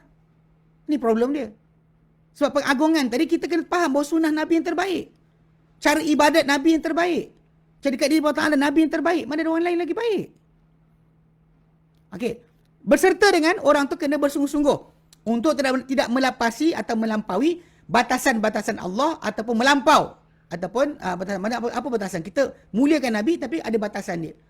Okey, dari pelampauan ataupun kecuaian. Dia dua. Tak boleh melampau, tak boleh cuai. Okey, di sini banyak dalil kalau kita lihat pemuliaan atau penghormatan kepada Nabi SAW, di antaranya solat ke atas baginda. Ini antara yang paling besar. Kita berselawat kata baginda. Tak ada kita sebut atuk kita, tidak kita sebut pakcik kita, tidak Abu Bakar, tidak Omar, tidak Osman, tidak Ali, tidak kita sebut siapa-siapa keluarga baginda, kecuali kita sebut baginda je. Baginda lah sallallahu alaihi wasallam yang patut diselawatkan setiap hari, setiap waktu, lepas solat sebagainya. Tapi orang kita kadang-kadang kita tengok ada orang buat ratib haddad lah, ratib atas. Yang Nabi ajar dia tinggalkan. Ataupun dia buat haul, sambutan kematian orang tertentu. Ini bukan cara mengagungkan Nabi. So, orang tersebut takkan lebih tinggi. Contoh kalau dia sebut nama guru dia, Syekh sekian-sekian. Soalan nak tanya, banding sahabat, banding Abu Hurairah, agak-agak guru awak tu lagi bagus ke? Banding Abu Bakar, Umar? Confirm tidak. Tak ada siapa sanggup boleh berkata guru dia, Kabani ke Haqqani ke siapa punya tarikat-tarikat contohnya yang beramal tarikat, dia takkan boleh kata guru dia lagi baik daripada para sahabat. Jadi kalau guru dia tak lepasi para sahabat, macam mana boleh mengatasi Nabi dan amalan? Macam mana boleh jadi atas daripada Nabi pula? Dari segi perbuatan, ikutan dan sebagainya, atau pemuliaan, sampai disambut kematian orang tersebut, diraikan dan sebagainya. Kenapa? Kan? Bahkan diangkat setara dengan Nabi. Saya tengok dekat belah Hadramaut ada satu tempat, Masjid Al-Mihdar. Dalam tu ada tasbih besar gitu kan. Dia letak dalam bekas kaca. So, bila tetamu kalau hormat daripada duta ke datang, dia akan buka. Bila buka tu budak-budak kita gonyoh mata, gonyoh siku, gonyoh sekian. Kan? Kita kata orang ni setara Nabi ke? Tak di antara kebesaran orang tu kan, kita kata taksub Nabi kan. Kita takkan ada orang lain bersama Nabi. Itu baru betul kita mengagungkan Nabi SAW. Tak ada siapa setara Nabi. Tapi bila orang tu dia ada guru dia setara dengan Nabi SAW. Syekh ini, Syekh sekian, Rifai ke, Badui ke, sebut nama. Kan, siapa guru yang dia ada. Dia angkat setara dengan Nabi. Ni kena ni balik lah. Kena ni balik. Okay. Sebab Allah Ta'ala, okay, antara selawat ke atas Nabi SAW. Yang mana Allah Ta'ala firmankan dalam Quran surah Al-Ahzab. Surah Al-Ahzab ayat yang ke-56. Allah Ta'ala nyatakan, a'udzubillahi minasyaitonirrajim. Innallaha malaikatahu yusalluna 'alan nabi. Sehingga Allah dan para malaikatnya berselawat ke atas Nabi. Ya ayyuhallazina amanu, hai orang beriman, sallu alaihi, selawatlah kamu ke atasnya, wasallimu taslima, dan ucap salam dengan salam yang banyak. Dan dia kata, dan perintah ni untuk selawat ke atas baginda ni memastikan wajib. Kerana ni Nabi SAW kan pernah sebut dalam hadis yang sahih, Nabi kata apa? Raghima anfu rajulin dzukirtu indahu falam yusalli alayya.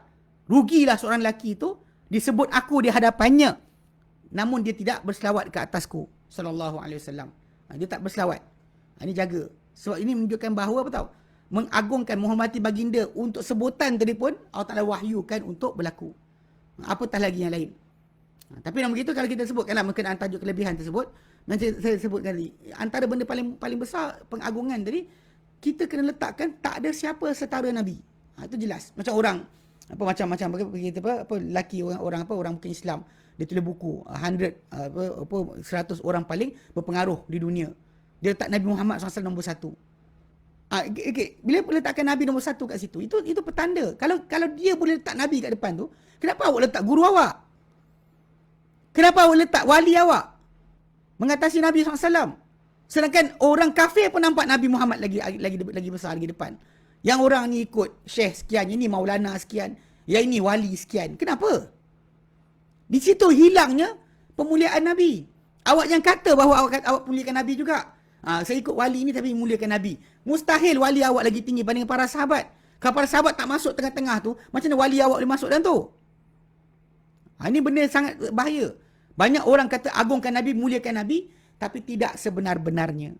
Sebab apa? Sebab dalam kepala dia, dalam hati dia, bersama Nabi ada wali kutub, ada syekh ini, ada syekh itu dan sebagainya. So buat Nabi bukan the only one. Sebab tu kita kena ingat, bila kita bersyahadah kan, wa asyhadu anna Muhammadar Rasulullah, dia sebenarnya gandingan kepada masalah syahadah kepada tauhid. Bila kita mengesakan Allah Ta'ala dengan asyhadu an la ilaha illallah tu, maksudnya kita takkan duakan Allah Ta'ala dalam masalah ketuhanan. Dalam pengabdian diri, dalam masalah dipertuhankan hanya Allah. Macam tu juga dengan Nabi Muhammad SAW. Bila Nabi Muhammad SAW kita kata diutusan Allah Ta'ala, tidak ada siapa-siapa setara dengan Nabi. Hatta guru mana pun sekalipun, maha guru mana. Kita ustaz ni pun tak ada siapa setara Nabi. So macam mana boleh ada manusia dia angkat wali dia sebelah Nabi SAW. Ni pelik. Sangat pelik. Tapi ini cara. Pasal kita kata cinta Nabi, maka kena apa? Kena kita mengagungkan dan mulia baginda SAW. Okay. Antara juga yang dikatakan tanda kita cinta Nabi SAW, yang ketiga adalah, okay, ini penzahiran okay, membantu baginda dan juga mempertahankan sunnah baginda sallallahu alaihi wasallam. Sesungguhnya di antara dalil-dalil paling jelas yang menunjukkan kepada benarnya cinta seorang Muslim kepada Rasulullah SAW adalah membantu baginda, mempertahankan sunnah baginda SAW. Sunnah baginda SAW. Apa Nabi jadikan sebagai sunnah yang Nabi tinggal daripada kita untuk ikutan? Dipertahankan.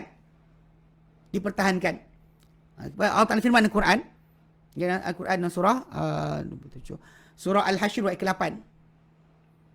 Surah Al-Hashr ayat ke-8. Allah nyatakan, pasal Allah nyatakan macam mana orang-orang yang dahulu Nabi, yang mereka ni digelar muhajirin, yang Allah gelar mereka orang benar. Okey. Allah nyatakan harta rampasan perang diperolehi dengan tanpa pertempuran adalah lil fuqara'il muhajirin, untuk orang fakir muhajirin. Alladzina ukhriju min diyarihim wa amwalihim, yang mereka diusir daripada rumah-rumah mereka dan juga harta benda mereka. Yang mereka sebenarnya ya bertaruna fadlan minallahi wa ridwana, mereka mencari keluar ni untuk mencari kelebihan dari Allah dan redha Allah Ta'ala. Wa yansurunallaha wa rasulah, dan mereka membantu, keluar ni untuk membantu Allah dan juga Rasulnya. Ulaika humus sadiqun, mereka lah golongan yang benar. Jadi kalau kita faham kat sini kan, membantu atau membenangkan Nabi SAW atau sunnah Nabi SAW ini di antara pertahanan yang paling besar.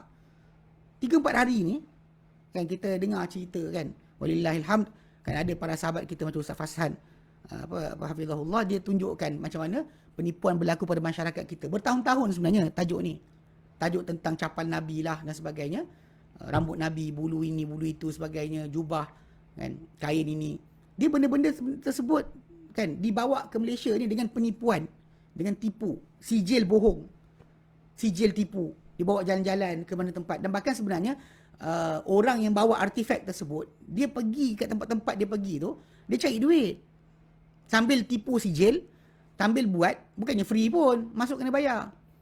Walaupun sikit sekalipun nilai dia, kalau dia kata orang dah ramai, dah banyak lah dapat. Pergi ke sini, pergi Melaka, ni pergi Melaka lah kot dengan cerita. Pergi kat Kelantan baru ni kena tutup dah, Alhamdulillah. Tapi kita nak fahamkan sekarang, kita nak Nabi SAW terus bagi apa? Sunnah bagi dia tertegak. Kalau kita biarkan penipu-penipu macam ni bercakap, membawa kepada masyarakat penipuan dan pembohongan, dan kita kata benda-benda macam ni masalah kan. Macam saya pernah tunjukkan dalam satu potongan video. Dia benda tu sebenarnya lama dekat Perlis. Kita orang buat, dia orang tangkap video tu tentang masalah capal, rajah capal. Saya boleh share sikit kot kat sini. Okay, dia tajuk tentang apa, tentang capal Nabi ni kan. Dia sebenarnya orang-orang yang kata capal ni ada memang benar dan sebagainya kan. Diorang sebenarnya ambil beberapa buah buku. Okay, buku yang terakhir yang dikarang sebenarnya macam ni, saya tunjukkan. Saya tunjuk gambar. Saya ada buku dia. Okay. Cek.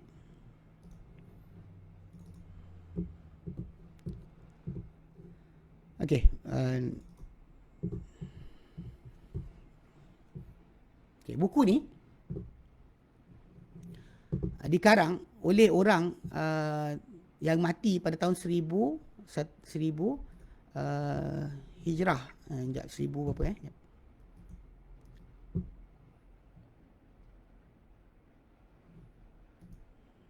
tunjukkan gambar sikit. Okay.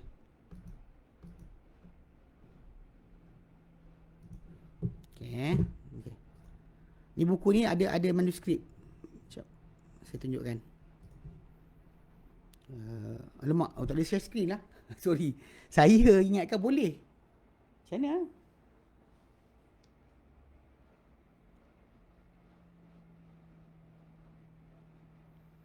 Okay. Dia pasal dalam buku saya ni, dalam komputer saya ni, saya ada buku tu. Dia ada lebih kurang dalam 123 muka surat. Dia ada manuskrip. Yang kononnya manuskrip ni lah, ini yang pertama dizahirkan tentang capal Nabi tu. Sekejap.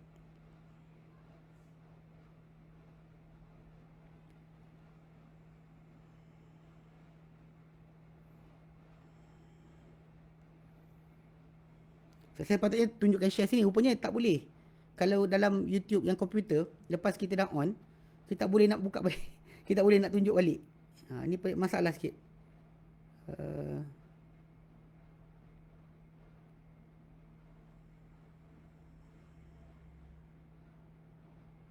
Okay. Tunjuk gambar sikit. Okay, dia buku tu. Cek.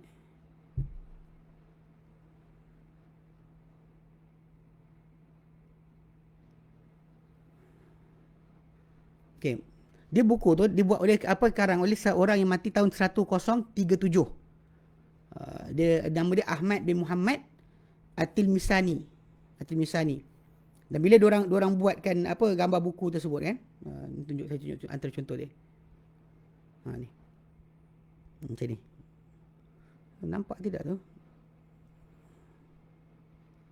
Okay, dia ada buku ni. Dia bila dia kata dalam buku tersebut dia sebutlah dia bawakan banyak dalil. Ada orang tegur saya, dia kata apa? Ustaz cakap benda tu. Ni manuskrip daripada asal, buku asal. Kalau kita tengok belah tepi tu memang ada tulisan dia sekali. Okey. Buku ni dia karang oleh orang yang mati tahun 1034.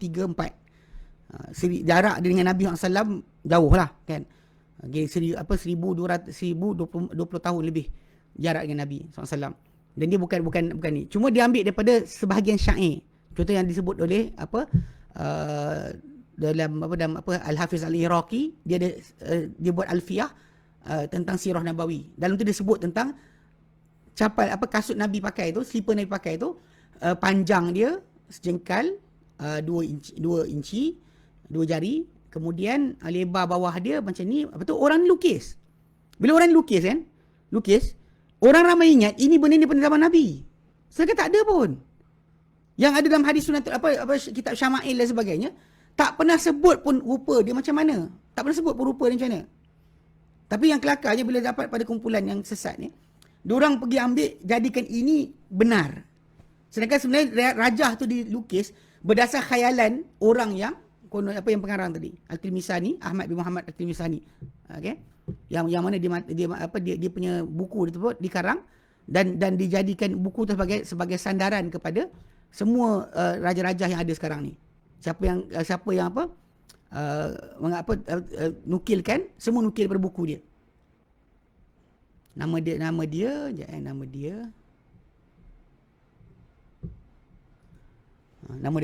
dia Ahmad, Syihabuddin Abul Abbas Syihabuddin Ahmad bin Muhammad Al-Mukri Al-Tilmisani Al-Maliki. Dia mati 1041. Yang tadi saya tunjuk tadi, yang tadi tu seorang lagi.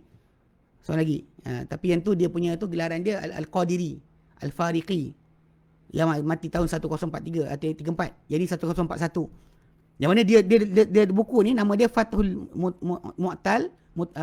Muta'al fi Madahil Ni'al Asy-Syarifah. Okey, dia buku tersebut Jadi bila dalam buku tersebut memang dia buat rajah berdasar kepada dia kata syair ni kata panjang sekian, sejengkal, lebar dia kat sini 5 inci, dekat tengah sekian inci, dekat ujung 12 inci, 6 inci. Kemudian dia kata ada 2 tali. Dia sebut 2 tali je. So diorang pun urukislah tompok 2 tu. Tompok tempat lain kat mana? Soalan sekarang ni kan, tompok tempat lain kat mana? Sebab kita nak ikat slipper, macam tu dia tak lekat kaki kita. Kena tompok belakang juga. So jadi diorang buat reka-reka. Kemudian digambar-gemburkan rajah ni tadi, terutama lepas daripada oleh Yusuf An-Nabahani, seorang daripada ulama daripada era zaman kita juga, yang juga dia pun terlibat dengan masalah sufism dan mereka sebarkan. Okey, balik pada asal kita sebut tadi kan, bila kita kata bahawa mesti untuk kita mencintai Nabi SAW, yang kita patut buat sekarang pertahankan sunnah Nabi. Mana orang tinggalkan sunnah, masalah capal ni tak ada kaitan pun. Tak ada kaitan pun dengan membantu Nabi. Sebab bantu Nabi itu dengan apa? Tolong agama Nabi yang Nabi bawa untuk dilaksanakan ibadat serupa macam Nabi. Bukan macam guru kita cakap, ustaz kita cakap, tapi Nabi katakan. Ini bantuan yang sebenar, ini pertolongan yang sebenar. Sebab tu para sahabat Nabi SAW dahulu, kan? Mereka digelar as-sadiqun sebab mereka keluar berjihad atau berjuang tu ataupun berhijrah tu untuk membantu Allah dan juga Rasulnya. Mereka adalah orang yang benar. Dan para sahabat Nabi SAW, kalau kita lihat, mereka mengemukakan, mengedepankan, menyumbangkan sebesar-besar amalan, dan juga amalan sedekah menunjukkan kepada cinta mereka, dan mereka melebihkan pilihan baginda SAW ke atas diri mereka sendiri, harta mereka, anak mereka, untuk mempertahankan baginda dan juga sunnah baginda SAW. Okay. Memang itu perbuatan para sahabat, bergolok gadai untuk tolong Nabi, kan? Okey, baik. Apa hukum membantu Nabi SAW? Di antara kelebihan Allah Ta'ala dan kemuliaan dia ke atas Nabi-Nya SAW, bahawa Allah Ta'ala menanggung sejak awal lagi untuk mempertahankan baginda. Okey? Dan juga Allah Ta'ala sendiri, memang Allah Ta'ala sendiri yang pertahankan. Ni saya ada tengok satu ceramah daripada Syekh Osman Khamis, kan, berkenaan dengan tajuk ni. Terutama lepas daripada berlakunya percelaan ataupun sokongan daripada Presiden Perancis untuk hak mencela Nabi Muhammad SAW sebagai hak yang bebas bagi siapa sahaja, sampai dijadikan gambar kartun tu dekat atas dinding besar-besaran, dipancarkan. Nak tunjukkan bahawa dia nak lawan, nak tunjukkan bahawa kebebasan dia mengatasi kepada semua, siapa saja. Walaupun saya ingat dalam Ustaz Firdaus Wong, kan, dia disebutkan, dia kata kalau kita cela, kita kata Holocaust tu tak jadi, kita kena saman, kita salah. Tapi kalau cela Muhammad tak apa. Mana hina orang Yahudi tak boleh, hina Muhammad tak apa, hina orang Islam tak apa. Ini adalah hak bagi siapa saja. Ini masalah melampau lah. Tapi kena ingat, sebenarnya Allah SWT sendiri sebut dalam Quran berkenaan kedudukan Nabi SAW, kedudukan baginda SAW, dalam masalah pertahanan dan perlindungan. Allah sebut dalam Quran dalam surah Al-Hijr ayat ke-95. Ayat 95 Allah nyatakan, inna kafainakal mustahziin. So kami telah cukupkan kau, memandaikan untuk kau. Kami cukup dah. Engkau tak payah masuk campur terhadap orang yang mengejek-ngejek, orang yang memperolok-olokkan. Kami akan lindung kau daripada orang yang mengolok-olokkan kau. Allah Ta'ala janjikan. Dia macam Allah Ta'ala katakanlah. Mana maksud dia? Sebenarnya Allah Ta'ala telah tolak kan, kembalikan balik setiap dakwaan-dakwaan yang batil di sekitar baginda SAW daripada tuduhan gila. Ya? Sebab Allah Ta'ala nyatakan dalam Quran dalam surah At-Takwir. Wa ma sahibukum bimajnun. Ayat ke surah At-Takwir ayat yang ke-22. Wa ma sahibukum bimajnun. Dia tak, teman kamu ni tak gila. Kan juga Allah Ta'ala pertahankan baginda daripada orang yang kata baginda itu penyihir. Dalam surah Al-Isra ayat ke-47. Isra 47 Allah nyatakan, idh yaqulu zalimuna in tattabi'una illa rajulan mashura. Tatkala mereka berkata orang-orang yang zalim bahawa kalian semua ni orang Islam tak ikut kecuali seorang lelaki yang disihir. Dan bahkan Allah Ta'ala janjikan barang siapa yang mengejek-ngejek dan memburukkan Nabi SAW dengan firman-Nya dalam surah At-Takwir ayat ke-3. Surah At-Takwir Al-Kautsar, surah Al-Kautsar. At-Takwir 22. Al-Kautsar ayat ke-3 Allah nyatakan inna syani'aka huwal abtar. Jadi orang yang menentang kau hai Muhammad, dialah yang terputus akan hubungan atau putusnya nasab. Kalau orang tuduh Nabi pasal anak lelaki tak hidup, maka ada yang memburuk-burukkan Nabi SAW, maka Allah Ta'ala balas. Allah Ta'ala membalas bagi pihak baginda SAW. Lepas tu dalam surah Taubah pun ada Allah Ta'ala nyatakan berkenaan dengan kalau kita tak nak tolong Nabi SAW kan, illa tansuruhu, kalau kamu tak nak tolong Muhammad pun, faqad nasarahullah. Allah Ta'ala telah membantu baginda.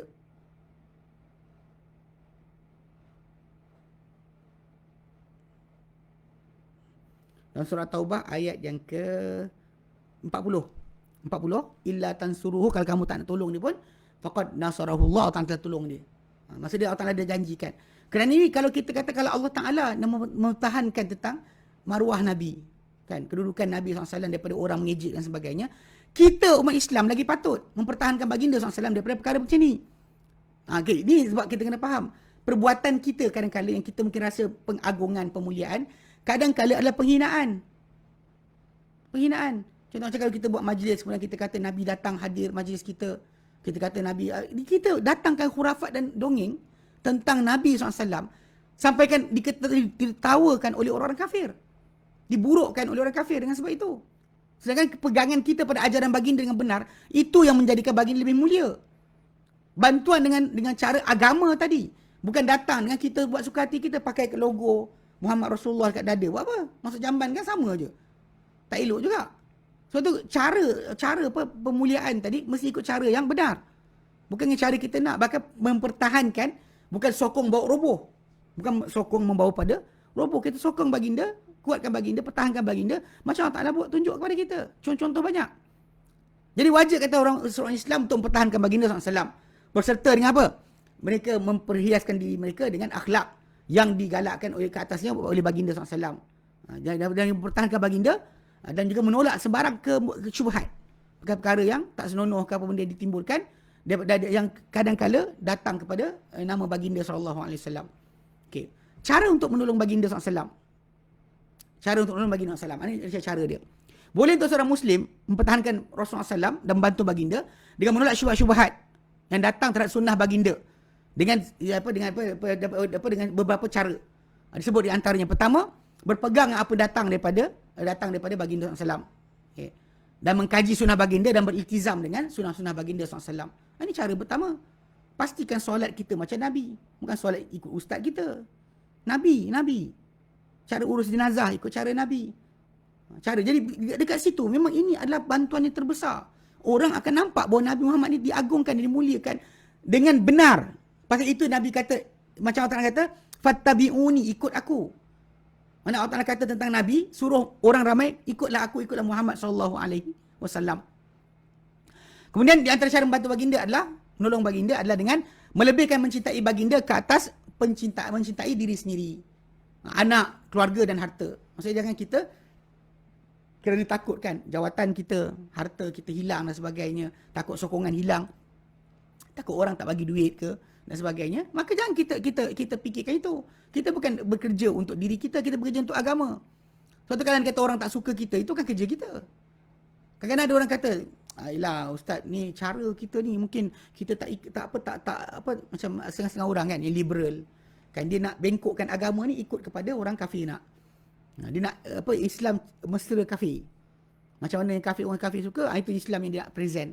Sedangkan pendirian kita yang betul tentang Islam, itu yang penting. Kedegasan kita di atas agama ni akan membawa penghormatan kepada agama kita. Saya tengok dalam masyarakat Islam kita di Malaysia ni, ada perkara yang saya sangat jelas tengok. Macam orang Sikh. Orang Sikh Bengali. Agama Sikh baru. Dia bukan agama lama. Pasal agama Sikh ni kalau kita kaji balik, Guru Nanak, dia punya first yang dikatakan guru yang pertama tu, siap sampai ke Mekah mengkaji, dia menggabungkan elemen-elemen agama pelbagai. Dan ada janggut, ada serban, ada sekian. Dia baru. Dia agama baru. Dia bukan lama. Pengasas agama tu pun ada gambar lagi. Zaman kita ada gambar. Nak fahamkan wujudnya manusia tu baru sangat. Tapi tak, ketegasan mereka dalam masalah agama, sampaikan kita di Malaysia ni, kalau kita perhatikan, banyak jabatan ke, banyak tempat ke, menghormati kehendak mereka.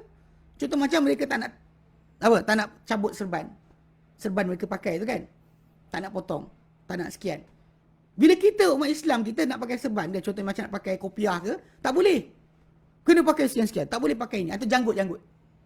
Diorang tak akan potong. Diorang berkeras untuk akan potong. Diorang kata ini agama Sikh. Tapi kita umat Islam, nak kata ada janggut ni pun, jadi tajuk.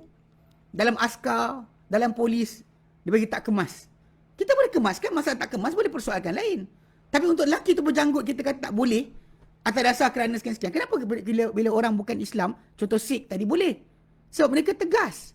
Di atas agama yang atau fahaman mereka walaupun dengan sesat, mereka berkeras. Takkan ubah walaupun agama tu hanya baru muncul.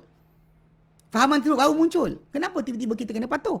Tapi bila umat Islam kita kan nak simpan janggut tak boleh. Oh sebab tak memenuhi karakteristik atau kriteria ataupun panggil protokol. Ini masalah lah, disiplin dan sebagainya. Ini jaga-jaga sikit. Sebab kita tak ada. Dan sebab itu kita lebihkan kepada cinta. Saya kenal seorang hamba Allah Ta'ala. Tapi zaman lama lah. Dia cerita dengan saya. Dia masuk askar.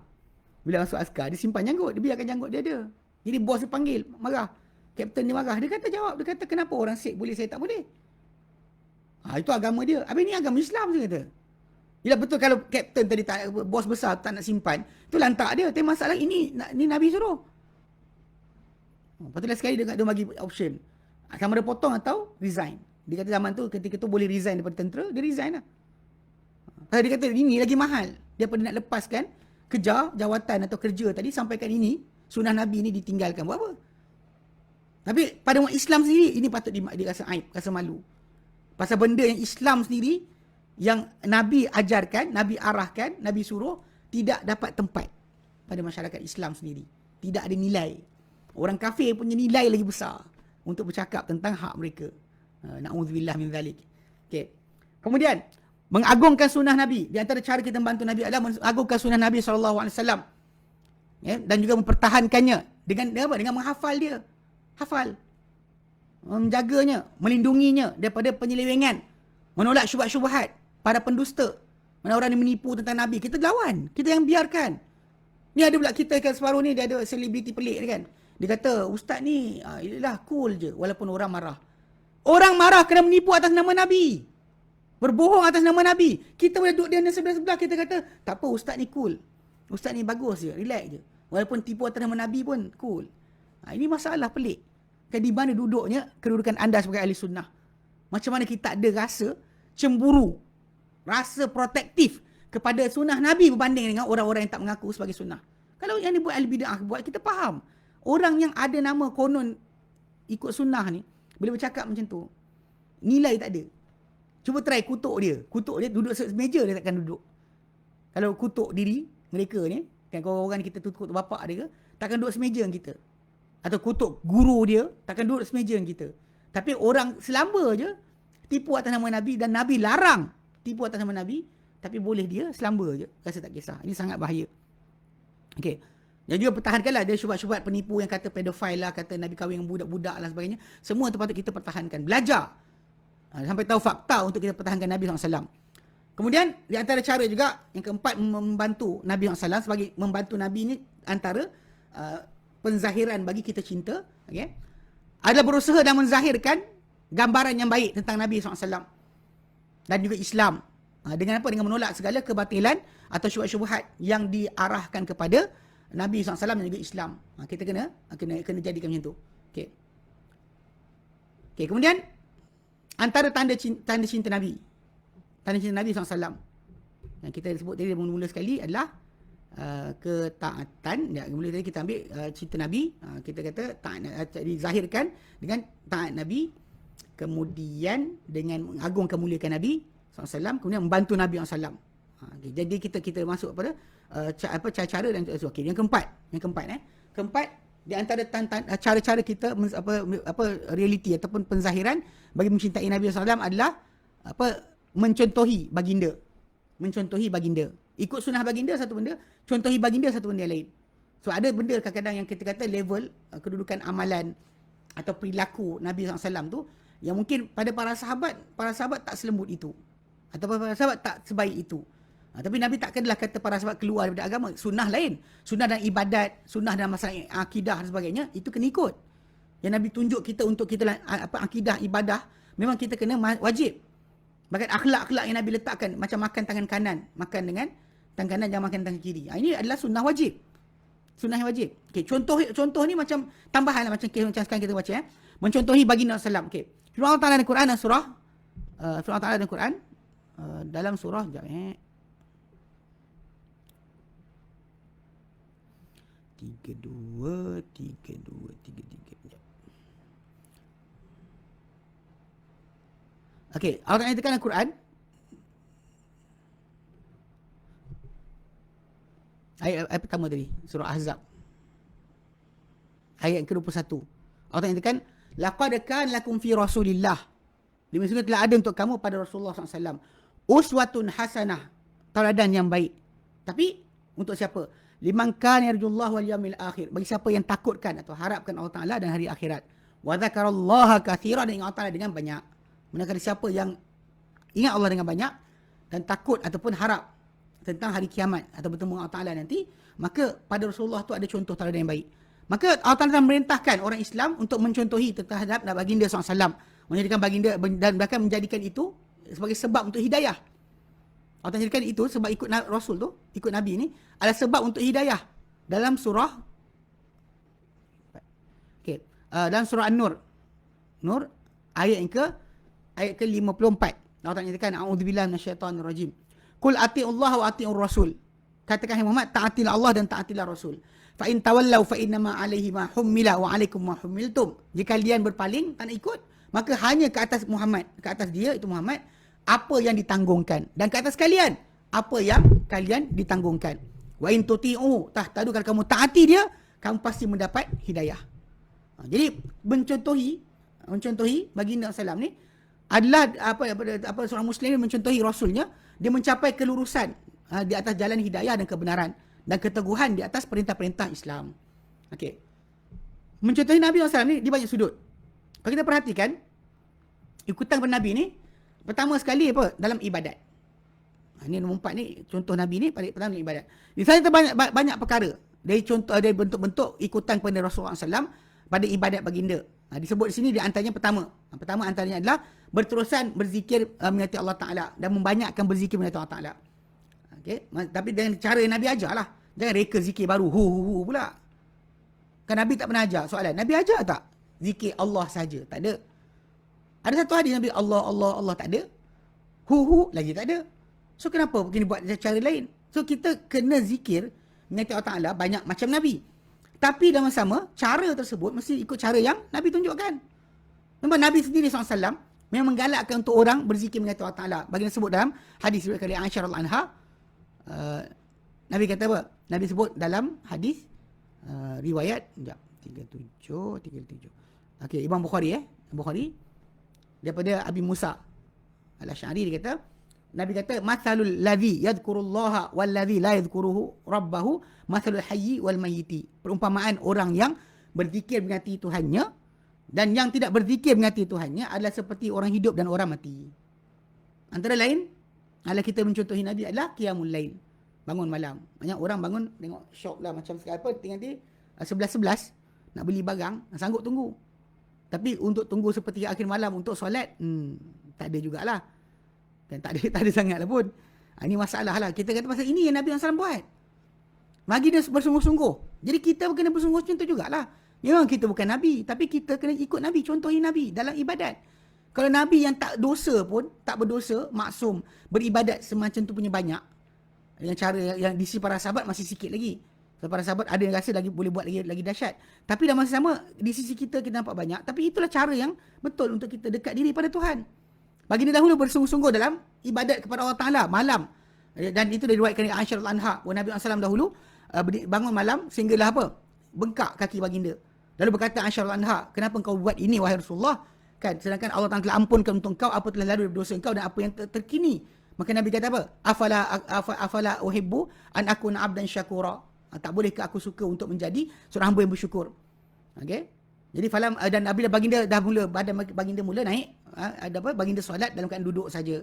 Dan bila nak rukuk dan baginda bangun dan baca, kemudian baginda akan rukuk. Baginda akan solat duduk, kemudian baginda akan berdiri, rukuk, kemudian Nabi teruskan solat, sambung solat. Cuma nak fahamkan sekarang kat sini bahawa Nabi SAW kan dia buat ibadat tadi. Bangun malam dan apa? Dan bahkan kalau kita ikut dalam surah Al-Muzammil, tempoh bangun malam tu panjang. Ini pernah sekali kes apa geng-geng apakah kadzab. Kan dia punya geng-geng itu kata, mana ustaz tahu apa Nabi bangun malam solat sebagainya. Saya kata tak tengok dalam surah Al-Muzammil. Allah suruh Nabi bangkit malam tu seluruh malam kecuali sedikit dia tidur. Lepas tu sebut separuh malam. Separuh malam 6 jam. Kan? Atau kurang dari separuh, 1/3 malam 4 jam. Ataupun tambah lebih 2/3 malam 8 jam. Dan baca Quran dengan tartil. Memang Allah tak sebut akhir surah tu pun Allah tak sebut. Allah Ta'ala tahu engkau inna rabbaka ya'lamu, Tuhanmu wahai Muhammad tahu bahawa engkau bangun kurang 2/3 malam. Separuh malam je dan 1/3 malam je dan orang bersama dengan engkau. Maksud dia Allah Ta'ala letakkan tu. Kalau 1/3, saya kata kalau 4 jam berdiri, tak bengkak kaki je. Try tengok. Itu kita kata hadis Nabi ni benar kau di Quran sendiri. Tu kat sini kena fahamlah antara contoh benda-benda patut kita buat. Dan kita kata keberanian baginda, contohi keberanian baginda. Baginda dahulu manusia paling berani. Dari segi hati. Dan dahulu orang Islam dalam peperangan, mereka berlindung belakang baginda SAW dan tak menolak. Dan baginda tak pernah menolak untuk berundur, tak ada berundur dan dari peperangan tidak juga lari, tak pernah lari. Bahkan seorang nabi memang takkan lari daripada peperangan. Okey. Itu jangan contoh dalam ibadat. Dalam ibadat, Kemudian ada contoh lain dalam apa? Dalam masalah akhlak. Okey, contohi Nabi dalam masalah akhlak. Kalau kita contohi Nabi dalam masalah akhlak, ni kita kata banyak. Ini yang kita tinggal lah mungkin kadang-kadang pada sebagian orang. Terutama orang lelaki. Okey, di antara bentuk-bentuk contohi Nabi SAW dalam akhlak baginda ada berikut. Pertama, okey, kebenaran baginda. Okey. Baginda bercakap benar. Maka tak datang bahawa Rasulullah SAW dahulu menipu dalam kehidupan baginda sama sekali. Cuba. Jadi kita kena cuba untuk tidak menipu. Tak nak berbohong. Tak kira sama ada ketika dalam keadaan bersungguh ataupun bergurau. Gurau bohong pun tak ada. Apalagi buat lawak bohong lagi salah. Allah Ta'ala firman dalam Quran, dalam ayat 39, dalam surah Az-Zumar ayat 33. Surah Az-Zumar ayat 33 Allah Ta'ala katakan, "Wallazi jaa'a bis-sidqi wa saddaqa bihi ulaika humul muttaqun." Dan yang datang dengan kebenaran dan dibenarkan dengannya. Mereka itulah orang-orang yang bertakwa. Ya? Yang mana dibawa datang dan dibenarkan dia. Mana baginda ni bukan setakat dia benar, dia apa dia bawa pun benar, dua-dua sekali. So ini antara benda yang kena jagalah. Lidah kita pastikan kalau boleh jangan kita menuturkan pembohongan dengan mudah. Jangan tuturkan pada anak tak boleh. Semua sekali tak dibenarkan. Patutnya kita contohi Nabi kat situ. Ni berbohong macam mana? Kan contoh macam orang yang buat sijil palsu tentang Nabi, lagi dah teruk. Kan? Ini masalah. Bahkan buat hadis palsu pun banyak tentang Nabi, menipu lagi dah teruk. Baik. Kemudian antara lain adalah kesabaran baginda. Ini contoh lain kalau kita berdakwah sebagai kesabaran kena ada. Baginda SAW bersabar. Okey. Maka bersabar tadi hatta ketika melayan akan orang-orang anak yatim. Dalam ketika keyatiman baginda, ketika baginda tengah yatim tu, tak ada keluarga sebagainya, tak mengeluh, tak keluh kesah. Tak ada siapa, bapak tak ada, tak keluh kesah. Kefakiran miskin pun tak keluh kesah. Okey. Keluarga terusir daripada keluarga pun, sampai tinggal di kawasan yang jauh pun tak ada, tak keluh kesah. Jadi banyak musibah dan juga cubaan menimpa baginda, kan? Tapi dia kata Nabi bersabar. Nabi bersabar dan Nabi mengharap ganjaran Allah Taala. Allah firman dalam Quran dalam surah An-Nahl ayat 127, wasbir, bersabarlah hai Muhammad. Wa ma sabruka illa billah, dan tiada sabar engkau kecuali bersama-sama Allah Taala. Wala tahzan alaihim, yang kau bersedih ke atas mereka. Mereka tak nak ikut engkau, jangan sedih. Wala taku fi dhaikin mimma yamkur, yang kamu rasa sempit hati, sempat dada terhadap apa mereka usahakan. Mereka buat helah ke atas engkau, buat tak tahu je. Okey. Selain tu kena contohi Nabi dalam masalah kemurahan dan juga kedermawanan. Kita dermawan dan juga murah hati macam Nabi SAW. Nabi SAW dahulu amat pemurah, amat dermawan, tanpa takut kefakiran ataupun rasa sempit hidup. Okay, dahulu baginda SAW bersabda dalam hadis dalam hadis riwayat Bukhari daripada Abu Hurairah anhu, dia kata man kana yu'minu billahi wal yawmil akhir falyukrim dhaifah. Barang siapa yang beriman dengan Allah dan hari akhirat, maka muliakanlah tetamunya. Jadi kalau kita kata benda-benda macam ni banyaklah. Kalau kita nak tengok dalam buku-buku tentang akhlak Nabi SAW, memang ada cara banyak. Kita boleh tahu berkenaan dengan akhlak Nabi dahulu macam mana. Ada kitab dikarang. So jadi kita boleh boleh check kat situ nanti insya-Allah kalau ada rezeki. Baik. Okey, jadi kita dah sampai 4 kita mencontohi Nabi. Okey, yang kelima, antara tanda-tanda bukti kita mencintai Nabi SAW adalah mencintai sahabat-sahabat baginda dan ahli keluarga baginda. Okey, mencintai sahabat baginda, pertama sekali disebutkan kerana Allah Taala muliakan para sahabat Nabi SAW dengan sebab mereka mendampingi baginda SAW, mempertahankan bagi Islam. Mereka dahulu para sahabat telah mengerahkan di jalan Allah Taala setiap yang mahal dan juga yang bernilai. Semua benda mereka korbankan. Jadi memang hak kata orang Islam ni untuk mencintai mereka, memuliakan mereka dan juga mengagungkan mereka serta mencontohi dengan mereka. Okay? Dan tidak kita masuk campur pada apa benda terjadi antara mereka daripada percanggahan. Tidak ada apa dan tidak sah. Untuk seorang Muslim masuk tengah-tengah menjadi hakim di antara para sahabat. Okay? Dan telah datang banyak hadis dalil-dalil yang menyuruh kita untuk cinta para sahabat. Kalau ikut-ikutan ada dalam surah At-Taubah ke 100. Surah At-Taubah ke 100 memang Allah Ta'ala suruh kita ikut para sahabat yang awal yang masuk Islam. Okey. Daripada Muhajirin dan Ansar Dan lain tu ada hadis Nabi SAW yang Nabi katakan dalam hadis yang diriwayatkan oleh Bukhari, hadis daripada Anas bin Malik. Daripada Anas bin Malik radhiyallahu anhu, Nabi kata, ayatul iman hubbul ansar. Tanda iman adalah mencintai Ansar. Wa ayatul nifaq bughdul ansar, dan bukti kemunafikan adalah benci Ansar. Jadi sampai macam sekali. Masa kalau orang tu dia burukkan para sahabat, ada satu seorang yang dari Syiah jadi sesat. Ismail Kasim sahabat telah munafik dia katanya tu. Ni contohlah macam mana boleh kita cakap macam tu tentang para sahabat Nabi. Awak takkan sampai tahap para sahabat pun. Cuma memang pasal kes dia, orang yang nak tambah agama, nak buat amalan tersendiri, macam itu, macam amalan lahirnya Nabi SAW. Ni amalan yang sebenarnya tak muncul kecuali pada kurun yang ada kata kurun keempat di tangan kerajaan Fatimiyah, ada kata pada kurun yang ke 5, 6 berdasar kepada seorang raja yang bernama Malik Muzaffar, Raja Muzaffar Abu Sa'id Al-Kaukabari. Ni raja dekat Irbil, dekat Iraq. Dia di antara yang dikatakan mula. Tapi sebenarnya kalau ikut sebenarnya yang awal pada kerajaan Fatimiyah lah. Yang mereka ni dihentikan amalan mereka ni bila Salahuddin Al-Ayyubi menguasai Mesir. Dia tutup semua. Diorang memang saja sebenarnya kalau ikut kita baca sejarah, kumpulan yang dipanggil sebagai kerajaan Fatimiyah ni atau kerajaan Bani Abid. Bani Ubaid atau Abid, yang mana mereka ni sebenarnya bukan keluarga Nabi pun, cuma mendakwa sedemikian. Dan mereka memberontak kepada kerajaan Abbasiyah. Jadi bila dia kuasai Mesir dan juga Syam, dia nampak orang tak berapa nak sokong diorang timbulkan perayaan-perayaan sambutan tahun baru, sambutan apa Isra Mi'raj, sambutan sekian, supaya orang nampak kononnya diorang ni adalah orang-orang yang memang mencintai Rasul, supaya orang tak memberontak pada mereka. Ini tajuk asal yang berlaku. Tapi banyak kes lah macam kerajaan Fatimiyah tu, memang bila Salahuddin Ayyubi dia take over, dia nak pergi lawan tentera salib, benda pertama dia buat lah dia robohkan kerajaan Fatimiyah tadi, supaya hentikan, sebab diorang ni jadi tali barut. Sebab dulu Palestin pun dapat diambil oleh tentera salib, diberikan oleh kerajaan Fatimiyah, sebab diorang nak minta tentera salib bantu mereka untuk lawan kerajaan Iraq, iaitu ketika tu kerajaan Abbasiyah lah di Iraq, dan juga kerajaan Saljuk di belah atas Turki tu. So bila dia nakkan bantuan, dia bagilah Palestin. Dia bagi Palestin. So sekarang ni bila orang kita ni raikan maulid, sebenarnya dia raikan maulid yang diadakan oleh orang-orang yang mererahkan Palestin kepada tentera salib.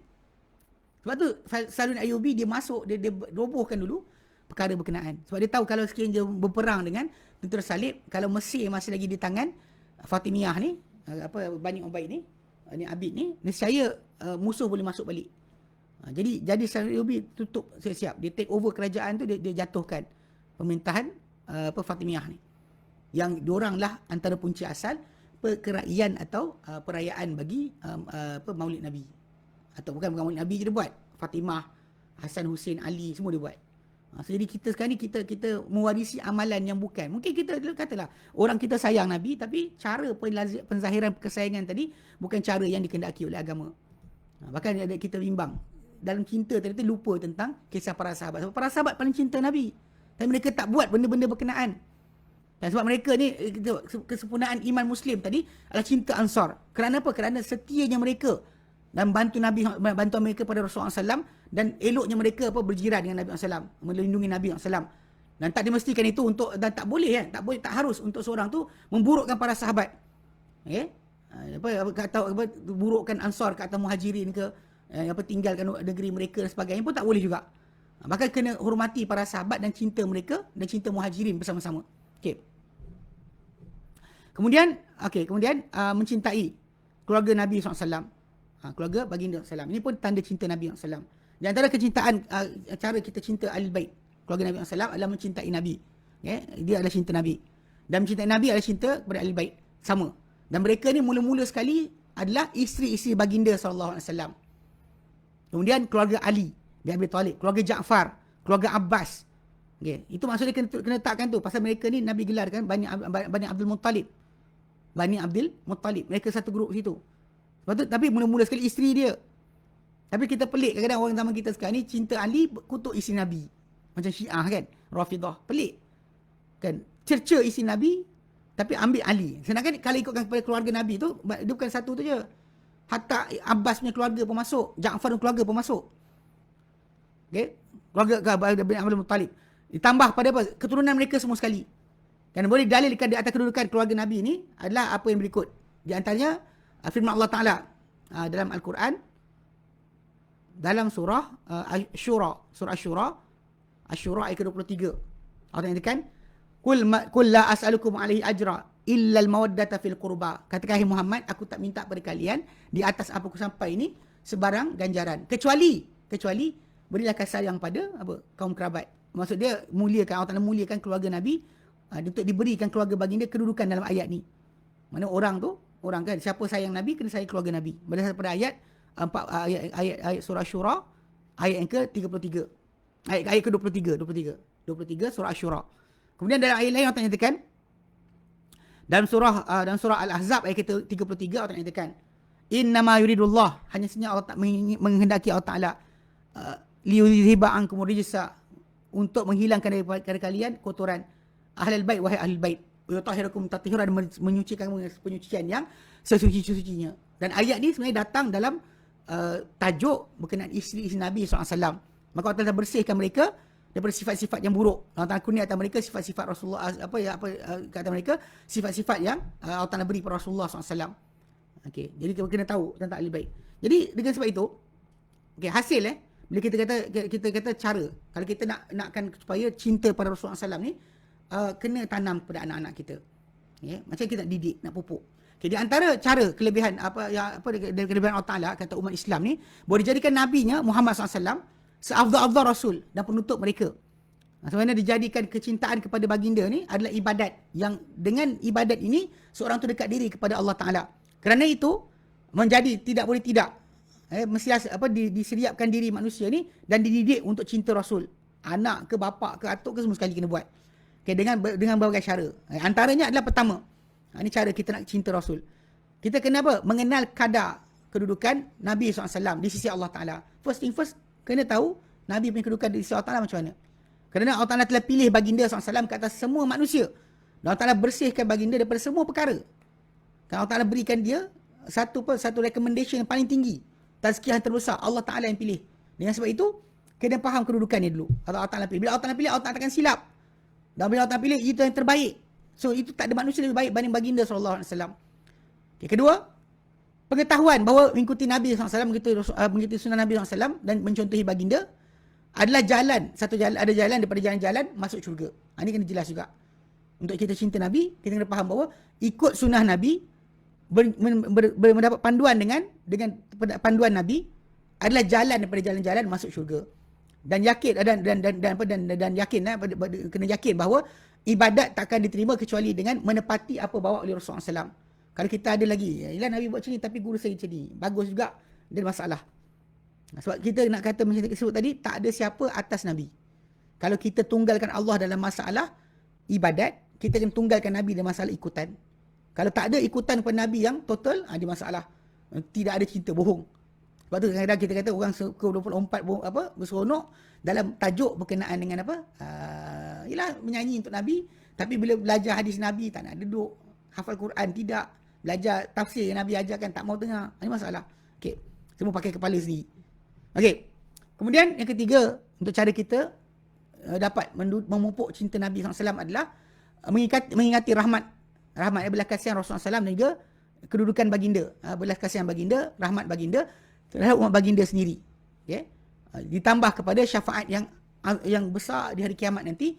Nabi SAW kan, Nabi dah sebut ni, kalau kita ambil dalam ayat 2 ayat second last surah At-Taubah ayat second last, Allah nyatakan laqad ja'akum rasulun min anfusikum, yang telah datang kepada kamu seorang rasul di kalangan kamu sendiri, azizun alaihi ma anittum, berat ke atas kamu, berat ke atas dia apa kamu tanggung, harisun alaikum, amat dia jaga-jaga kalian kamu, bil mu'minina raufur rahim, terhadap orang beriman dia amat-amat lembut, amat-amat penyayang. Ini Allah Ta'ala letak sendiri ayat kedua akhir surah At-Taubah.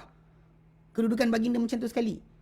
Dan masa sama Nabi juga pernah sebut dalam hadis yang sahih, dalam hadis riwayat Imam Bukhari daripada Abu Hurairah anhu, Nabi kata apa? Likulli nabiyyin da'watun, semua nabi ada doa. Mustajabatun, yang dimustajabkan.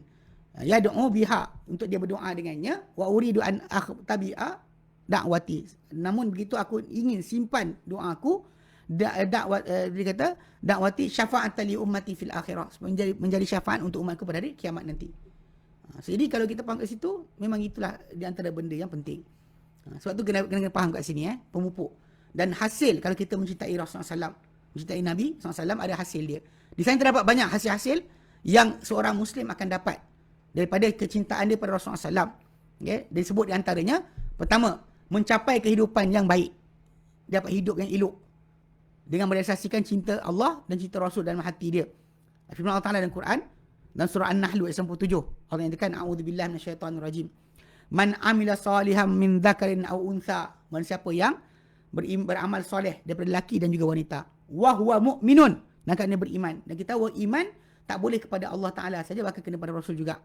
Falnuhyiyannahu hayatan thayyibah, pasti kamu hidupkan mereka dengan kehidupan yang baik. Okey. Dan juga kemudian apa hasil lain juga adalah seruan kepada agama Allah Ta'ala dan juga kesungguhan untuk menyebarkan di tengah-tengah manusia. Bila kita dah cinta Rasul, kita akan sibuklah nak supaya orang lain pun ikut Rasul.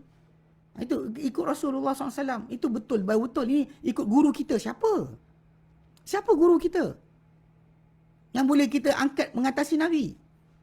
Okay. Ketiga, merealisasikan istiqamah dan juga ketetapan di atas agama. Kerana orang yang cinta Rasulullah, kan Muslim ni yang memang kita kata cinta Rasul, Muslim ni kena ikutan Muslim kepada Rasul ni pada kata-kata, perbuatan, i'tiqad, Ini termasuk dari kelaziman kecintaan pada Nabi. Automatik dia akan istiqamah. Tak ada lari kerja ikut teori konspirasi, tak ada lari ikut takut dajjal. Kan? Umar bin Khattab radhiyallahu anhu. Ni bagi siapa yang ni sikit. Sebab saya pernah jumpa kumpulan yang pelik-pelik ni kan. Di antaranya diorang kata Umar sendiri pernah bersumpah bahawa Ibnu Sayyad itu adalah dajjal. Saya jawab balik sebenarnya. Umar pegang jawatan lepas daripada Rasulullah wafat. Lepas Abu Bakar memegang jawatan, tahun ke-13 Umar pegang sampai 23. 10 tahun Umar pegang jawatan. Dan lepas Rasulullah wafat tu, dia bersama Abu Bakar, kita kata 2 tahun. 12 tahun. Dia sempat ketika tu, tapi tidak ada pun riwayat yang ketika mana dia memerintah, dia sibuk. Dia jatuhkan 2 kerajaan, Parsi dan Rom. Jatuh pada tentera Islam. Jatuh pada kerajaan Islam, tapi tak sibuk Umar dengan Ibnu Sayyad tu, apa jadi? Kalau Umar tak sibuk, yang orang sibuk pasal? Anda kena jaga jugalah. Pasal unless anda nak kata Umar tak tahu, saya tahu. Termasuk dalam tu, macam Umar bila tanya fitnah. Para sahabat jawab fitnah-fitnah. Para sahabat menjawab fitnah-fitnah. Bila ditanya berkenaan fitnah kan, Umar panggil sekian, Huzaifah cerita. Huzaifah cerita fitnah-fitnah. Tapi Huzaifah tak sibuk tentang benda tadi. Huzaifah tak tahu ke awak lagi tahu? Nak tanya soalan juga. Anda kena jaga sikit. Pasal banyak orang tertipu dengan keadaan berkenaan. Okay. Jadi memang kalau kita cinta Rasul, memang istiqamah kita pada agama dengan keteguhan kita ketabahan atas agama adalah pasti. Dan yang terakhir adalah mencapai hampir kedudukan pada Nabi SAW di syurga nanti. Ini adalah di antara benda yang kita harap sangat. Kan? Kerana Imam Bukhari dari riwayat dan sahih beliau telah diriwayatkan daripada Anas bin Malik radhiyallahu anhu. Bahawa seorang lelaki dia tanya Nabi SAW, dia minta Nabi, dia tanya Nabi SAW, mata sa'ah. Bilakah kiamat? Bilakah kiamat? Ya Rasulullah, wa ya Rasulullah. Faqala, Nabi bersabda, ma'addat talaha, apa kau siapkan untuknya? Qala, berkata, lelaki berkenaan, ma'addat talaha min kathir salatin, wala saumin, wala sadaqatin. Aku tak sediakan untuk kiamat banyak solat, tidak juga banyak puasa, tidak juga banyak sedekah. Walakinni uhibbullaha wa rasulah. Tapi aku cintakan Allah dan juga Rasulnya. Qala, fa anta ma'aman ahbabta. Dia kata, Nabi sabda, engkau bersama orang yang kau cintai. Dan Anas bin Malik kata, tidak kami gembira dengan sesuatu daripada sabda Nabi berbanding ini. Kerana Nabi SAW adalah orang paling kami cintai. Mana barulah betul kita bersama. Kalau awak suka Habib ke, suka sekian ke, awak bersama orang tu nanti. Tengok keadaan. Kat mana duduknya. Kalau awak cinta Nabi, awak bersama Nabi. Ni cinta Nabi bersama Nabi. Bukan cinta orang lain. Sebab yang lain pun cinta dengan para sahabat pun kerana Nabi. Cinta pada ahli bait kerana Nabi. So Nabi adalah yang satu, yang pertama sekali sebelum yang lain. Sebab itu kita harapkan supaya perbincangan kita pada malam ni kita dapat faedah dan insya-Allah SWT berikan pada kita kebaikan. Dan benda ni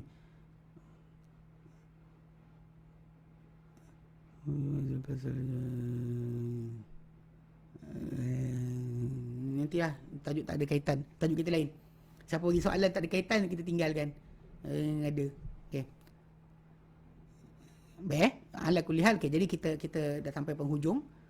Patutnya tadi kita start tadi, kita lewatkan sikit. Jadi kita dah lajak sikit kan. Pukul 10. Patut kita berhenti 10 suku. So kita dah lajakkan sikit. So insya-Allah saya harap apa yang kita sampaikan pada malam ni bermanfaat untuk kita semua. Memang ada cadangan untuk bincang berkenaan tarikh Maulid dan sebagainya. Kita dua sudut sebenarnya dari segi masalah dakwah ni. Kita boleh ambil A, kita ceritakan kesilapan, atau kita B, kita cerita kesilapan sambil kita isikan apa patut buat. So macam kita sebut tadi kan, kesimpulan kita punya kelas hari ni, kita sebutkan boleh bahawa kita mencintai Nabi ni adalah penting. Sebab kita kata tajuk kita adalah bagian untuk kita mencintai Nabi SAW. Kita dah ceritakan hukum mencintai Nabi SAW. Kemudian kita nak tunjukkan apa hukum dia. Kemudian kita tunjukkan apa cara penzahiran. Yang kita dapat tadi ada 5 cara ataupun kaedah untuk kita tunjukkan cinta Nabi SAW. Pertama, kita taat dan juga ikut baginda. Kedua, kita mengagungkan dan muliakan baginda SAW. Ketiga, kita bantu dan juga mempertahankan sunnah baginda SAW. Keempat, kita mengikuti Nabi SAW, mencontohi baginda. Yang kelima, kita mencintai para sahabat baginda juga keluarga baginda SAW. Ini yang kita harap supaya dapat kita hari ini berambil dan juga kita amalkan insya-Allah dalam kehidupan kita. Dan saya rasa cukup saja untuk kali ini. Wallahu a'lam. Wa sallallahu ala sayyidina Muhammad sallam. Alhamdulillah rabbil alamin. Assalamualaikum warahmatullahi wabarakatuh.